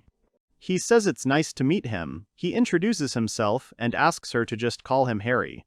Dish also introduces herself and says it's nice to meet him too. Everyone looks at them silently because Dish called her Harry. Harry thanks him because no one calls him that, and Asel and the cooks think, can they really call him that? He asks Dish if what he did in that forest was excellent. What kind of skill did he have? Dish is surprised by the question, and then answers that he doesn't have it because he's 0. Harry wonders if he doesn't have the skill, so how did he know about the 7-colored flower then? Dish says he only has knowledge and experience. That's it. Harry suggests that maybe 0 is his skill. Suddenly, in complete silence, they hear a stomach rumble. They all turn to Emma in shock. She laughs awkwardly and says that she ate so much, but she is hungry again. The porridge is quickly digested in the stomach. She asks if she can place an order. She says that this time she wants something cooler. She has become hot. She wants something that would increase immunity. She asks Dish what he thinks. Dish confidently asks to leave it to him. He declares that he will prepare the perfect dish. He heads to the kitchen. Dish starts making a meat dish in the kitchen. They come up to him and ask if he wouldn't mind if they help. The cooks stand nearby and look at him. They all shout at once that they are ready and want to help, so let him give orders. The chef says that they all want to learn from him, and he has 0 cooking skills. Dish looks, and then says, what can we do with them, so let them try to learn this art. Dish shouts that their cooking is just beginning, holding a knife in her hand. A little later, Asel asks and begs Dish for something, and Dish strictly refuses her, not even giving in to weakness. Asel says that he refused, so she lost her former power. As she already said, regarding the chef's position, in fact she has one acquaintance in the city, a tavern, and Asel wants him to become the chef for one day. Dish does not understand what she wants from him. They walk down the street, stop at a building. Dish asks if he will really work here. Asel says that he will. She says that they mainly serve fish here, but the thing is that the manager is very ill. She says that it's good that there is no risk to life, and it turned out that now her assistant Niaris is in charge of the store, so he can get acquainted. The girl with cat ears introduces herself and says that her name is Niaris. She asks if this is the cook that Asel was talking about. She is very pleased to meet you. Asel says with displeasure that this person does not know how to cook at all, and she is indignant and asks what she is saying. Asel says that therefore, until Nora gets better, could he not work instead of her? Dish says that, in principle, he is free now. It will be easier than cooking in the castle. Asel happily asks if he will really take it on. He answers that he will. Dish introduces himself and says that next to him is his friend 1. He points to the skeleton and says that he is after the broth. The skeleton is indignant. Why did he say that? Dish tells Niaris that it is nice to meet him, and the skeleton is indignant and asks not to ignore him. Dish looks around, examines the kitchen and says that this is a good tavern. The atmosphere is immediately felt. He remembers the dish and tells Niaris that he will only prepare 1 dish. She says with displeasure that they are a canteen after all, and 1 dish is not quite suitable. Dish asks, what if this dish is very, very tasty? She asks if there is such a thing. He looks around and says that of course there is. Asel asks what these ingredients are. Niaris looks closely and asks what these ingredients are. She sees a black writhing creature and screams that it is a demon fish. Of course, there were people who caught it and wanted to try it, but the poison poisoned absolutely everyone. It has the ability of lightning speed, feigning death to attack prey, especially humans. This fish is too dangerous to be used as food. Asel lifts up this demon fish and shouts that it is just like in the legends. It really is a demon fish. The skeleton is also scared, and Asel laughs and asks how she feels about her strength. Niaris says in fear that strength has nothing to do with it. She doesn't understand at all, and says that it's the first time she's seen a person who caught him like that. Dish holds the fish in her hands. Niaris screams even more, simultaneously admiring and saying that she wants the same. Dish says that if you know the secret trick, then anyone can catch it, you just need to bend it on the 3rd finger. He shows how to do it. Asel tries and happily shouts that she succeeded. Nyaris also touches it and shouts that it's great. Dish says that now the fangs need to be removed. Asel understands that it won't be easy. How will he do it? She asks herself this question. Dish puts the fish on the table and then begins to hammer the nail into the fish. The fish's tail twitches in the process. Asel understands that he nailed it with a nail, exactly, so its movement will be limited. She watches carefully. Dish cuts the fish along the body and pulls out the insides. Asel does not understand how he managed to do it. Nyaris looks at the fish and is surprised at how beautiful it looks. Dish says that this is only the beginning. There is poison in its blood. Nyaris again remembers that this is a demon fish. Dish explains that if they remove the blood with heat, everything will be fine. First he decides to remove the skin. He says out loud that they will cool it with regular water, make cuts, stick sticks in there, specifically into this pulp. Nyaris asks him if he is really going to fry on magic stones. He answers that it is not so, and that she guessed wrong, he has something better. It is a special thing of Disha, citrine. Nyaris looks closely and says that this is a coal stove. She asks if there will be too much smoke. Dish answers that it should be like that. It lets the fire through perfectly. Asel, as soon as she hears the word smoke, she immediately remembers that Caledonian boar, that wonderful smell. Dish smiles and says that it is so. After a while, he opens the lid and sees the meat, says that it seems good. The smell opens up and spreads to all areas. Asel smells it and says that she can't wait any longer. What a scent. Nyaris also smells it and remembers that her mother once told her about something. She said that, of course, cooking on coal is good, but on magic stones is better. She asks, is that right?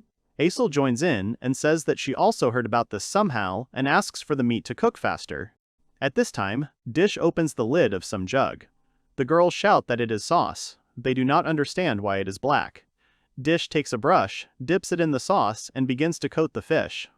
Magic happens. Asel smells this smell. She thinks it's lovely. The skeleton notices something and twitches. Asel asks in fear what is there, calling it a skeleton from the broth. They see that there are a lot of people on the street. Asel tells herself that there is no need to be surprised. It has always been like this everywhere. Dish announces that he has finished. He says that this is a special dish, fried demon fish. Asel and Nyaris begin to try it. They all shout, including one, that it is delicious. People outside look at them with great appetite. Asel gobbles up the fish without stopping. Nyaris describes that it is crunchy on the outside, but the meat inside is so soft, she has tried it for the first time. Dish says that this is the result of using citrine. He asks, isn't it true that the aroma is also not bad? Asel says that she also noticed. She would never in her life have thought that this is a demon fish. She screams that this is impossible. She thinks about the sauce that drips down like that. Dish says that he also calls it broth. Nyaris wonders if it is really sugar. Asel looks and says that it is somehow not sugary. She wonders what it is. Asel guesses and asks Dish about it, and he says that it is so, and that she is right. She takes out and shows lime candies. Nyaris understands and asks again if these are really the same ones. He hands her a candy and tells her to try it. She takes the candy hesitantly, looks at it for a long time, and then throws it into her mouth. She instantly screams how sweet it is. She thinks that this candy is not inferior to the fish. Asel says that is why he used them. She thinks that it is an excellent solution. Dish says that it's not just the sauce, it was fried on them too. This combination of deliciousness is just perfect. Nyaris says that it's cool, then addresses Dish and says that it's great. She asks what skill he has. Asel proudly says that this is it. Perhaps she won't believe it, but his name is Dish and he is a zero cook. Nyaris shouts that she heard about him. He saved the princess from monsters and cured the queen. People are shouting that they want it too. Have they really opened again? They are all hungry and don't understand how not to be led by this smell. Asel looks at them with a smile, and Dish apologizes and says that this is all for today. He asks them to wait for 3 days. Dish says that if they wait, she will cook this fish for them. Saying this, he pushes Nyaris forward. Nyaris freezes for a second and then screams in horror. What is he saying? Asel agrees. Dish asks Nyaris if she doesn't want to cook something tasty for her mother. Nyaris starts thinking. Dish says that he thinks that she will recover right away if she makes her happy. He promises that it won't be difficult. He says that there is nothing special here. She saw how it is done, and the result of the cooking. He is sure that her mother will be surprised. She sadly says that, however, he is a zero in cooking. Dish says with a smile that even he, the one who has no skills, cooked it. In cooking it is not skill that is important, but passion. Anyone can do it if he really wants to. Nyaris is silent at first and then shouts that she understood him, so she takes on this. Dish says that then the training starts right now. He says with a sly smile that 3 days without sleep is easy. Nyaris looks at him questioningly. Has it really been 3 days without sleep? Dish drags Nyaris along and suggests starting with getting ingredients. She screams in panic and asks to wait. Asel stands still and watches this picture. Thus, Nyaris found herself in the shackles of the terrible cook, so her training begins right now. Asel stands by the lake and says that Mrs. Wendell has called her and Dish here to the lake for some important matter. She sees the lady and thinks that it looks like they will be waiting for someone or something. The mermaid sits by the water and looks into the distance. Asel gathers up her courage and thinks that the spirit of water himself called them specially. She does not understand what this is. She decides that she needs to be on guard. Then someone calls her. Dish says that Disha's special dish, warm milk soup, is ready. Asel's facial expression immediately changes and she wishes herself a bon appétit. She starts eating and says that in such cool weather it is just right to be warm, so that there is a reason to look forward to winter. Dish smiles and says that he is glad of it. Mrs. Wendell looks at them and sighs, saying that they have not changed a bit. Asel turns to Mrs. Wendell and says that she wanted to ask her something. She asks how long she has known Dish. She listens and understands that she hasn't told them about it yet. She says that it was in the summer 2 years ago. One man threw a cursed sword into the river nearby. Asel remembers and thinks about that incident. She says that Asel then caught the culprit. She continues her story and says that the river became completely polluted. It turned purple. Asel remembers this and says that the sight was terrible. Dish is surprised that 2 years have passed. She tells Wendell that she was furious then. Wendell says that of course she was furious. This man did an unforgivable thing.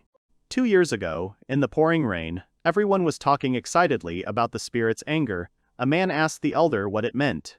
The elder answered that Mrs. Wendell was beside herself because of the pollution of the river. Many people died near the river.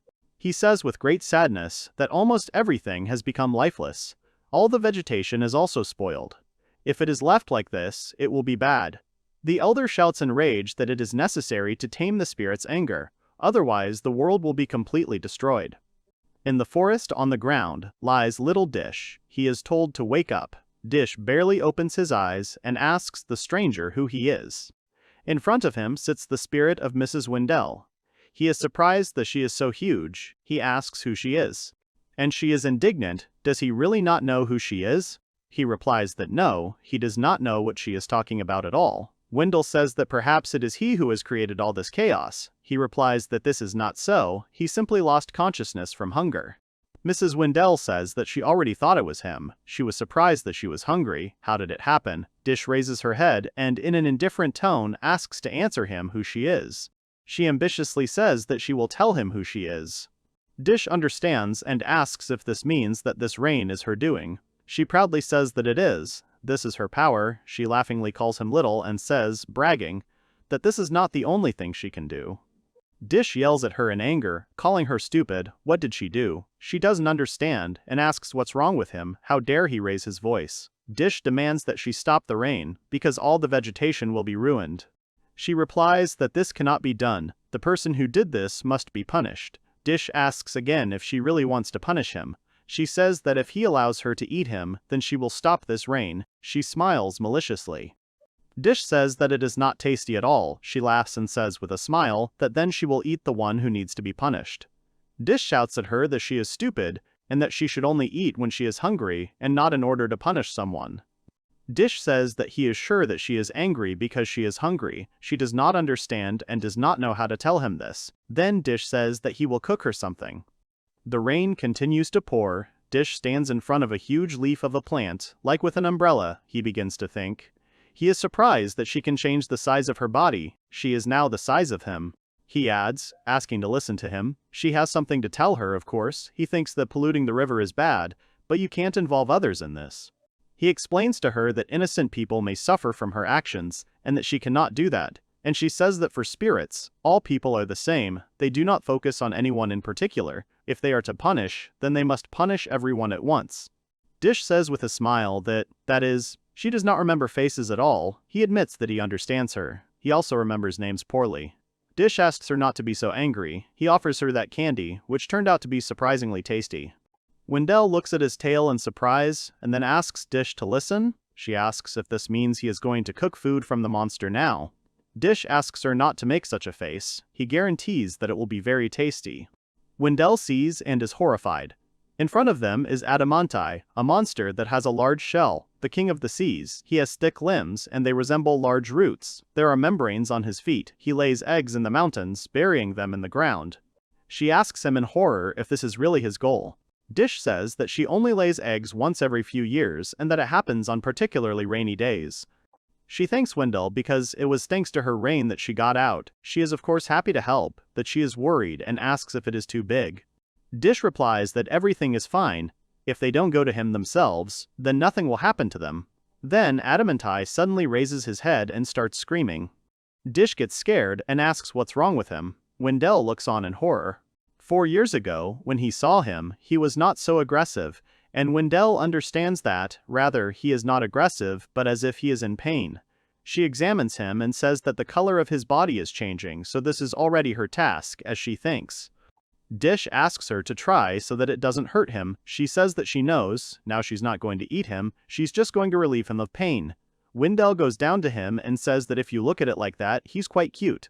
The monster suddenly attacks, and the spirit says that she is also angry now. She calls on her magic and appears above the monster with the help of water. Dish looks and admires that she created a water cage. Now the monster is inside a water ball.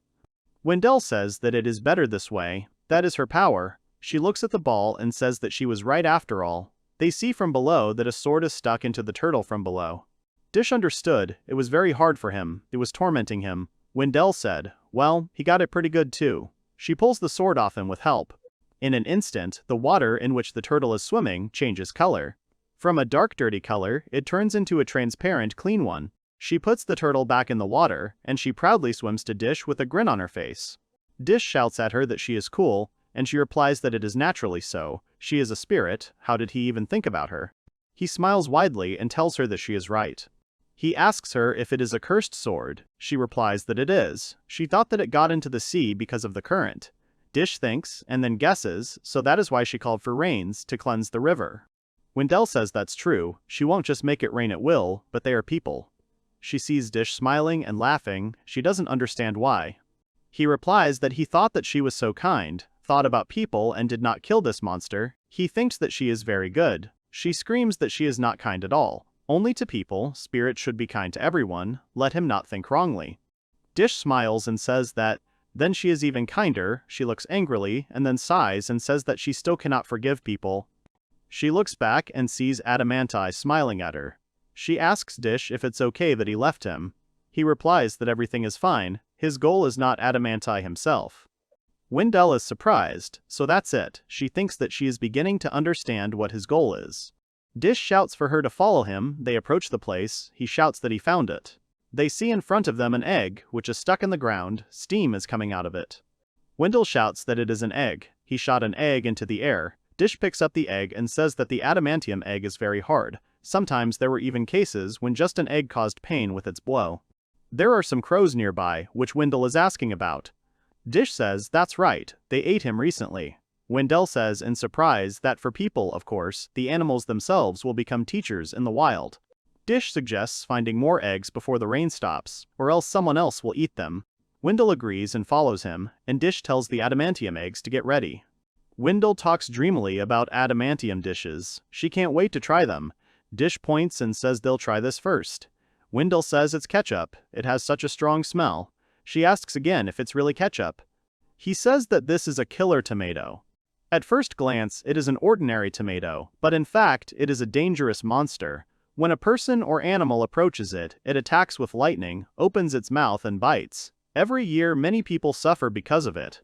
Wendell is surprised by such a monster. She asks how he made ketchup out of it. He answers that the trick is to smell the smoke. She does not understand and asks again about the smoke. He says that when the tomato killer inhales the smell of smoke, it becomes asphyxiated, and while it is in this state, it must be quickly collected and heated. The smoke will block the flow of magic, so the magic will also remain in the ketchup. He adds that the killer tomato is very sour. Unlike a regular tomato, Wendell asks if that is true. He says that it is because there are internal organs. She will see when they cut it open that there will be digestive fluid left. Wendell says he understands him. It is because of this liquid that ketchup is so spicy. He shouts joyfully that it is true. He asks if it is true that cooking is so much fun. He names the ingredients, and Wendell says that they are rather bizarre products. The king of the bow has 4 limbs, on top of which there is a crown. Because it looks out of the ground, adventurers fall into a trap. The whispering mushroom is a harmful, evil monster. Small, sits in the ground, its presence causes allergies. He cooks and says out loud that they will fry the whispering mushroom with the king of Olcum, adjust the taste with salt, add madaraj grass, and pour ketchup on it. Wendell stands nearby and shouts at the wonderful smell. She looks at it and says it's so red, absolutely perfect. Dish cracks an egg and pours out the liquid. Wendell watches and marvels at the contrast. She sees white and wants to guess what it is. Dish immediately says that it is egg milk. She still does not understand and looks at him questioningly. Dish explains that the adamantine egg contains milk. The embryos become larger if they sit in the ground for more than 90 days, and the milk contains magical power. Wendell says in surprise, "Wow." Dish asks, "Isn't it true that adamantium is quite interesting?" He mixes everything and says that she will be pleasantly surprised when she tries its taste. He definitely guarantees it. He fries an egg, and then throws it in the air to flip it over and fry the other side. Wendell watches and is amazed at his skills. He puts the egg on top of the cereal and says it's ready. He cuts the egg open. Dish says that this is Dish's special dish, rice omelette made from adamantium egg. Wendell is genuinely happy, takes a spoon and starts to try it. She starts screaming with joy and delight. She says how delicious it is. It just melts in her mouth. She can't believe that it's made from a monster. She adds that this egg is quite salty. Dish explains this by saying that the monster itself lives in salty seawater. She now understands why this is so. She says that the smell and taste seem to merge together. A good accent in the ketchup because of the killer tomato. Then she begins to see something in front of her. She wonders if this is really a mirage that Dish's dish is creating. Even she is a spirit. She has never seen anything like it. She admires what an effect. She is interrupted by Dish's voice, who calls her. He asks her with a smile how she likes the omelette. Is it tasty? She says that it is something average, although she would not mind more. Dish asks why she did this. She liked it. He asks to wait a bit and prepares another omelette, throwing it into the air. However, his omelette falls to the ground.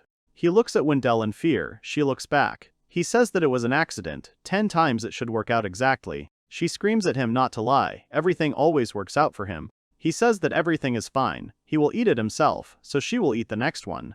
She begins to wonder who he really is. She thinks that he is quirky, but she understands that he is such a talented cook. She thinks that what those people did cannot be forgiven. If it is forgiven, then it will be worse. No matter how much food he prepares for her, even if it is delicious, she will not forgive people, but she has other thoughts. She feels that he is a special person, even though he is a zero. This boy cooks better than any royal chef. He tells Wendell that it is ready, thereby tearing her away from her thoughts. He made it so that on the omelette there is a request written to eat it. She reads it and looks at Dish. Dish says that he can no longer look at such a face after eating the food he prepared. She asks in shock if he understands. He does. He interrupts and replies that of course he understands. He is a cook after all. He says that he killed so many lives so that he would have something to feed himself with. It will be odd if it continues like this. Wendell asks if he is not afraid. Dish says that is why he has a request. He asks to eat him with pleasure. Wendell looks at him for a long time and does not understand what he wants at all. Dish explains that he gave part of himself as an ingredient, so he should eat it with pleasure. Wendell looks on awkwardly and in disbelief as Dish stands confidently, waiting for action. Wendell starts laughing loudly. She says that he is so interesting. He angrily says that he is actually speaking in all seriousness. Wendell says that she can see in his eyes that he is truly stupid and honest. He asks what she has decided in the end, whether she will eat him. She replies that she has decided that she will eat him. She says that, however, she does not have such a skill, therefore she cannot fulfill his request yet. Dish looks at her disappointedly. Wendell says that this is true, and that is why she is thinking of postponing this matter. He asks what this means. She replies that it is the same when people leave something tasty for later, like dessert. She promises that she will eat it, but not now. Dish is sincerely happy and shouts hooray. Wendell is frightened by such a reaction. She says incomprehensibly that he is so happy. She reflects that he has no family, he is alone, but there is something about him. She says that the rain will soon stop. It is time for them to say goodbye. He calls her by name. She turns to his request. He asks her if they can meet again. She thinks about it and then sighs tiredly. She asks why he suddenly became so upset. She is a spirit of water, she is always nearby. He happily says that this means that they will see each other again. Wendell replies that of course, in that case he must always be ready to feed her and without mistakes. She disappears, diving into the water. Dish remains in place. The water evaporates, the clouds dissolve, rays of light are visible from the sky. He clenches his fists and says that he will go cook. This is how Wendell Asel finishes her story, saying that this was how their first meeting was. Dish adds that she was still strange, and she says, "Who would talk?" calling him a zero cook. She remembers and says that among them, the spirits and gods, opinions about him were divided, but in the end his deliverance was postponed. She turns away and says that she had nothing else to do. Wendell turns and notices that she didn't tell him. She suggests that he turn around. He obeys and turns around. He sees a shocked Asel with her mouth open. He doesn't understand and asks her what's going on, and she's indignant that he's even asking. She shouts that it's nothing. Do they really want to say that Dish decided that incident 2 years ago? Dish himself gets scared and asks her to calm down, and she screams even more. How can she be calm? She asks if Mrs. Wendell will ever eat him. She is of course glad that he was able to calm her down then. She is grateful to him, but she asks him to promise her that he will never again put his life at risk. He awkwardly answers that he couldn't do otherwise, because she would not have calmed down. Asel shouts that this is not so, this is not something for which he should be held responsible. It is not his fault that the river is polluted. Dish is surprised by Asel's reaction, and she asks him not to throw away his life so easily, because for her he is a very dear friend. He smiles and tells her that he understood her. After all, he was alone then, so he made such a decision, but now he is not alone. He remembers the whole royal family, one and the skeleton. He apologizes to Asel and says that she is right. Wendell says that they are such interesting guys. She tells Asel not to worry, they will not do anything bad to Disha. She raises her head and says that it will happen soon. Asel also raises her gaze and says that the lake has frozen over. She sees some kind of shadow. A small fairy appears in front of them. Ice crystals are coming out of her.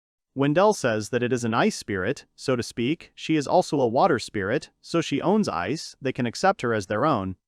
Asel says that she has never heard of her. Wendell explains that it is a seasonal spirit.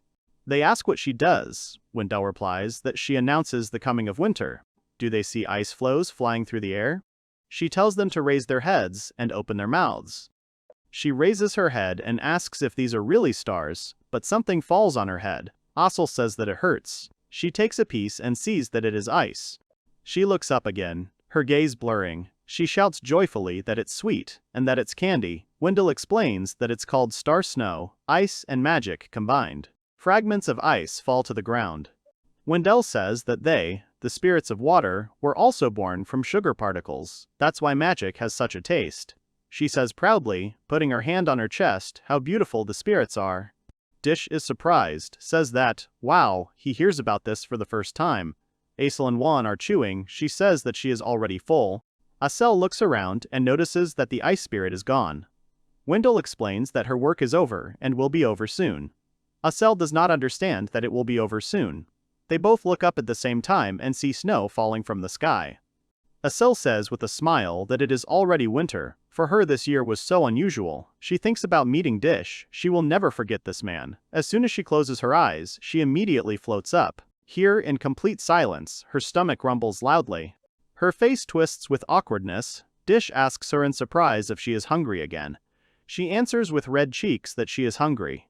Dish says that there is nothing to be done, then he will please her. He invites her with him.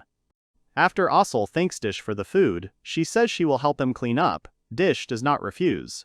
Asel notices something on the shelf. Dish sees her uncertainty and bewilderment. He says that it is an ingredient. Asel shouts that she thought so. She asks what this ingredient is. Dish apologizes to her and explains that it is a lost ingredient. She doesn't understand.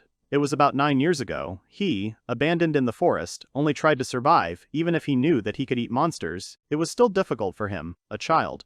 He could barely walk, his stomach was growling, he hadn't eaten for 3 days. He suddenly lifts up, recognizing some smell. He looks around happily and says that it is very tasty. He runs to the end and sees a red stone in front of him. He knocks on it and happily says that it is hard, but not like a stone. He admires its aroma and says that it is edible. He wishes himself a pleasant appetite and begins to bite, but then he is thrown back completely. He hears a voice that screams that it hurts. Then he realizes that it is a huge dragon who is looking at him sternly. The dragon turns to him and asks what he is doing on his back. Dish is surprised that he can even talk. Right, he read in a book that dragons are almost as developed as people in terms of intelligence. Dish says that he is glad that he understands him. He asks with shining eyes if he can have a piece of his scale. The dragon indignantly shouts that he is stupid. He is the strongest of all magical beasts. He has never lost to a man. Does he really think that he will give him part of his scales? Dish offendedly calls him greedy, and he angrily shouts what he just said. He says to listen to him carefully, because he is a red dragon, the only survivor of his kind. He says that he lives longer than people, and is even stronger than them. Let him stop his impudent behavior. Let him leave right now, and then he will forgive his words. Dish says that he already sees that he is stronger than him. The dragon does not understand. Dish says that this is why he wants to make a dish from the scales, having tried which he could say how delicious it is. The dragon doesn't understand and asks, "This is scales. Is it used as an ingredient, usually only for weapons?" Dish asks if he looks like an adventurer. The dragon admits that he doesn't. Dish asks if he doesn't understand. His scales smell very delicious. The dragon starts sniffing himself in surprise, asking if this is really true. He can't even believe it. Let him not think about it, he's not happy about it at all. Then the dragon realizes something and shouts that he has understood his intentions. He wants his heart, saying that if he eats it, he will gain immortality. Dish thinks about this and asks if it is really tasty. The dragon replies that this is not so, because he understands that he does not know, because he has not tried, and he will die if he takes his heart. Dish says he is interested. The dragon is surprised by his words. Dish says that now he wants his scale, but not his heart. The dragon honestly admits that he is in shock. The dragon looks away and tells Dish that he can have a piece. The dragon says that he has developed a slight interest in his cooking. Dish approaches the scales and opens his mouth with great appetite. The dragon screams loudly and long. He says that he is not yet mentally prepared, and he asks him to get ready faster because he is hungry. The dragon thinks to himself, "What kind of a child is this? Does he even realize what he is doing?" Dish replies that, of course he realizes, he is Dish after all. The dragon shouts at him to be careful and be gentle. Dish replies that he knows it. The dragon shouts that it hurts, and he asks why he shouted so much, and the dragon tells him to shut up. It all happened because of him. Dish tears off a scale for him about 3. The dragon even cries. Dish says that the scales are lighter than he thought. Although there are so many different layers, he sniffs and admires the smell. It will definitely turn out delicious. The dragon watches them, and Dish begins to clean the scales. He says that he seems to have removed the crust. The dragon says that he is quite good with a knife and will not think that these are the movements of a child. He asks if he really learned from someone. Dish replies that he did it a little when he worked in cooking, and then he did it himself. The dragon asks if that is really his skill. He replies that it is not so, he does not have such a skill. Dish says that they are called zeros. The dragon says that he is surprised that he can cook without any skill. Dish says that the good thing about cooking is that you don't need any skill. The dragon is surprised by his words. Sometimes such people are born without skills. Their life is doomed to failure, because without skills they are nobody in this world. There are even cases when a mother kills a baby in order to free herself from the burden and thereby also the child from suffering. He doesn't understand who this kid is, who is standing in front of him now. He is so cheerful. Having been born in the worst conditions, he continues to live with a smile on his face. Of course, he wants to try what he cooks. Dish boils everything and adds a scale, and then decides to leave it for a while. The dragon asks what he is cooking. He answers that it is broth. He sniffs and says that it smells like the sun, immediately bringing back memories of when in the past he lived with one woman. He asks Dish to cook faster. He says that it will be ready soon. He salts the vegetation that he found nearby, covers the scales with a cloth to separate it from the broth, and adds the vegetation there. He puts it down and says that a special dish, dragon scale broth, is ready. The dragon doesn't understand and says that he doesn't even know such a thing. Dish wonders how it will eat. The dragon says not to worry and watch. Then he turns into a man. He holds out the cup, he sniffs it and enjoys the aroma, but it's all about taste. Even if the smell is good, the taste may not be quite the same. He tries the broth. He shouts that it is delicious, excellent. He would not even have thought that it was broth. But this is the aftertaste, the effect of time. In his entire life he has never tasted anything like it. He thinks that the vegetation goes well with the broth. He says out loud that it is an unusual combination. He does not understand why it is so tasty, or rather why he did not know before that it was so tasty. Having lived for decades, he did not even know this about himself. He turns to Dish and asks how he knew that it would taste good. Dish replies that he didn't know, only now he realized it too. And it was his first time meeting a dragon, but something came into his head that maybe it would be tasty.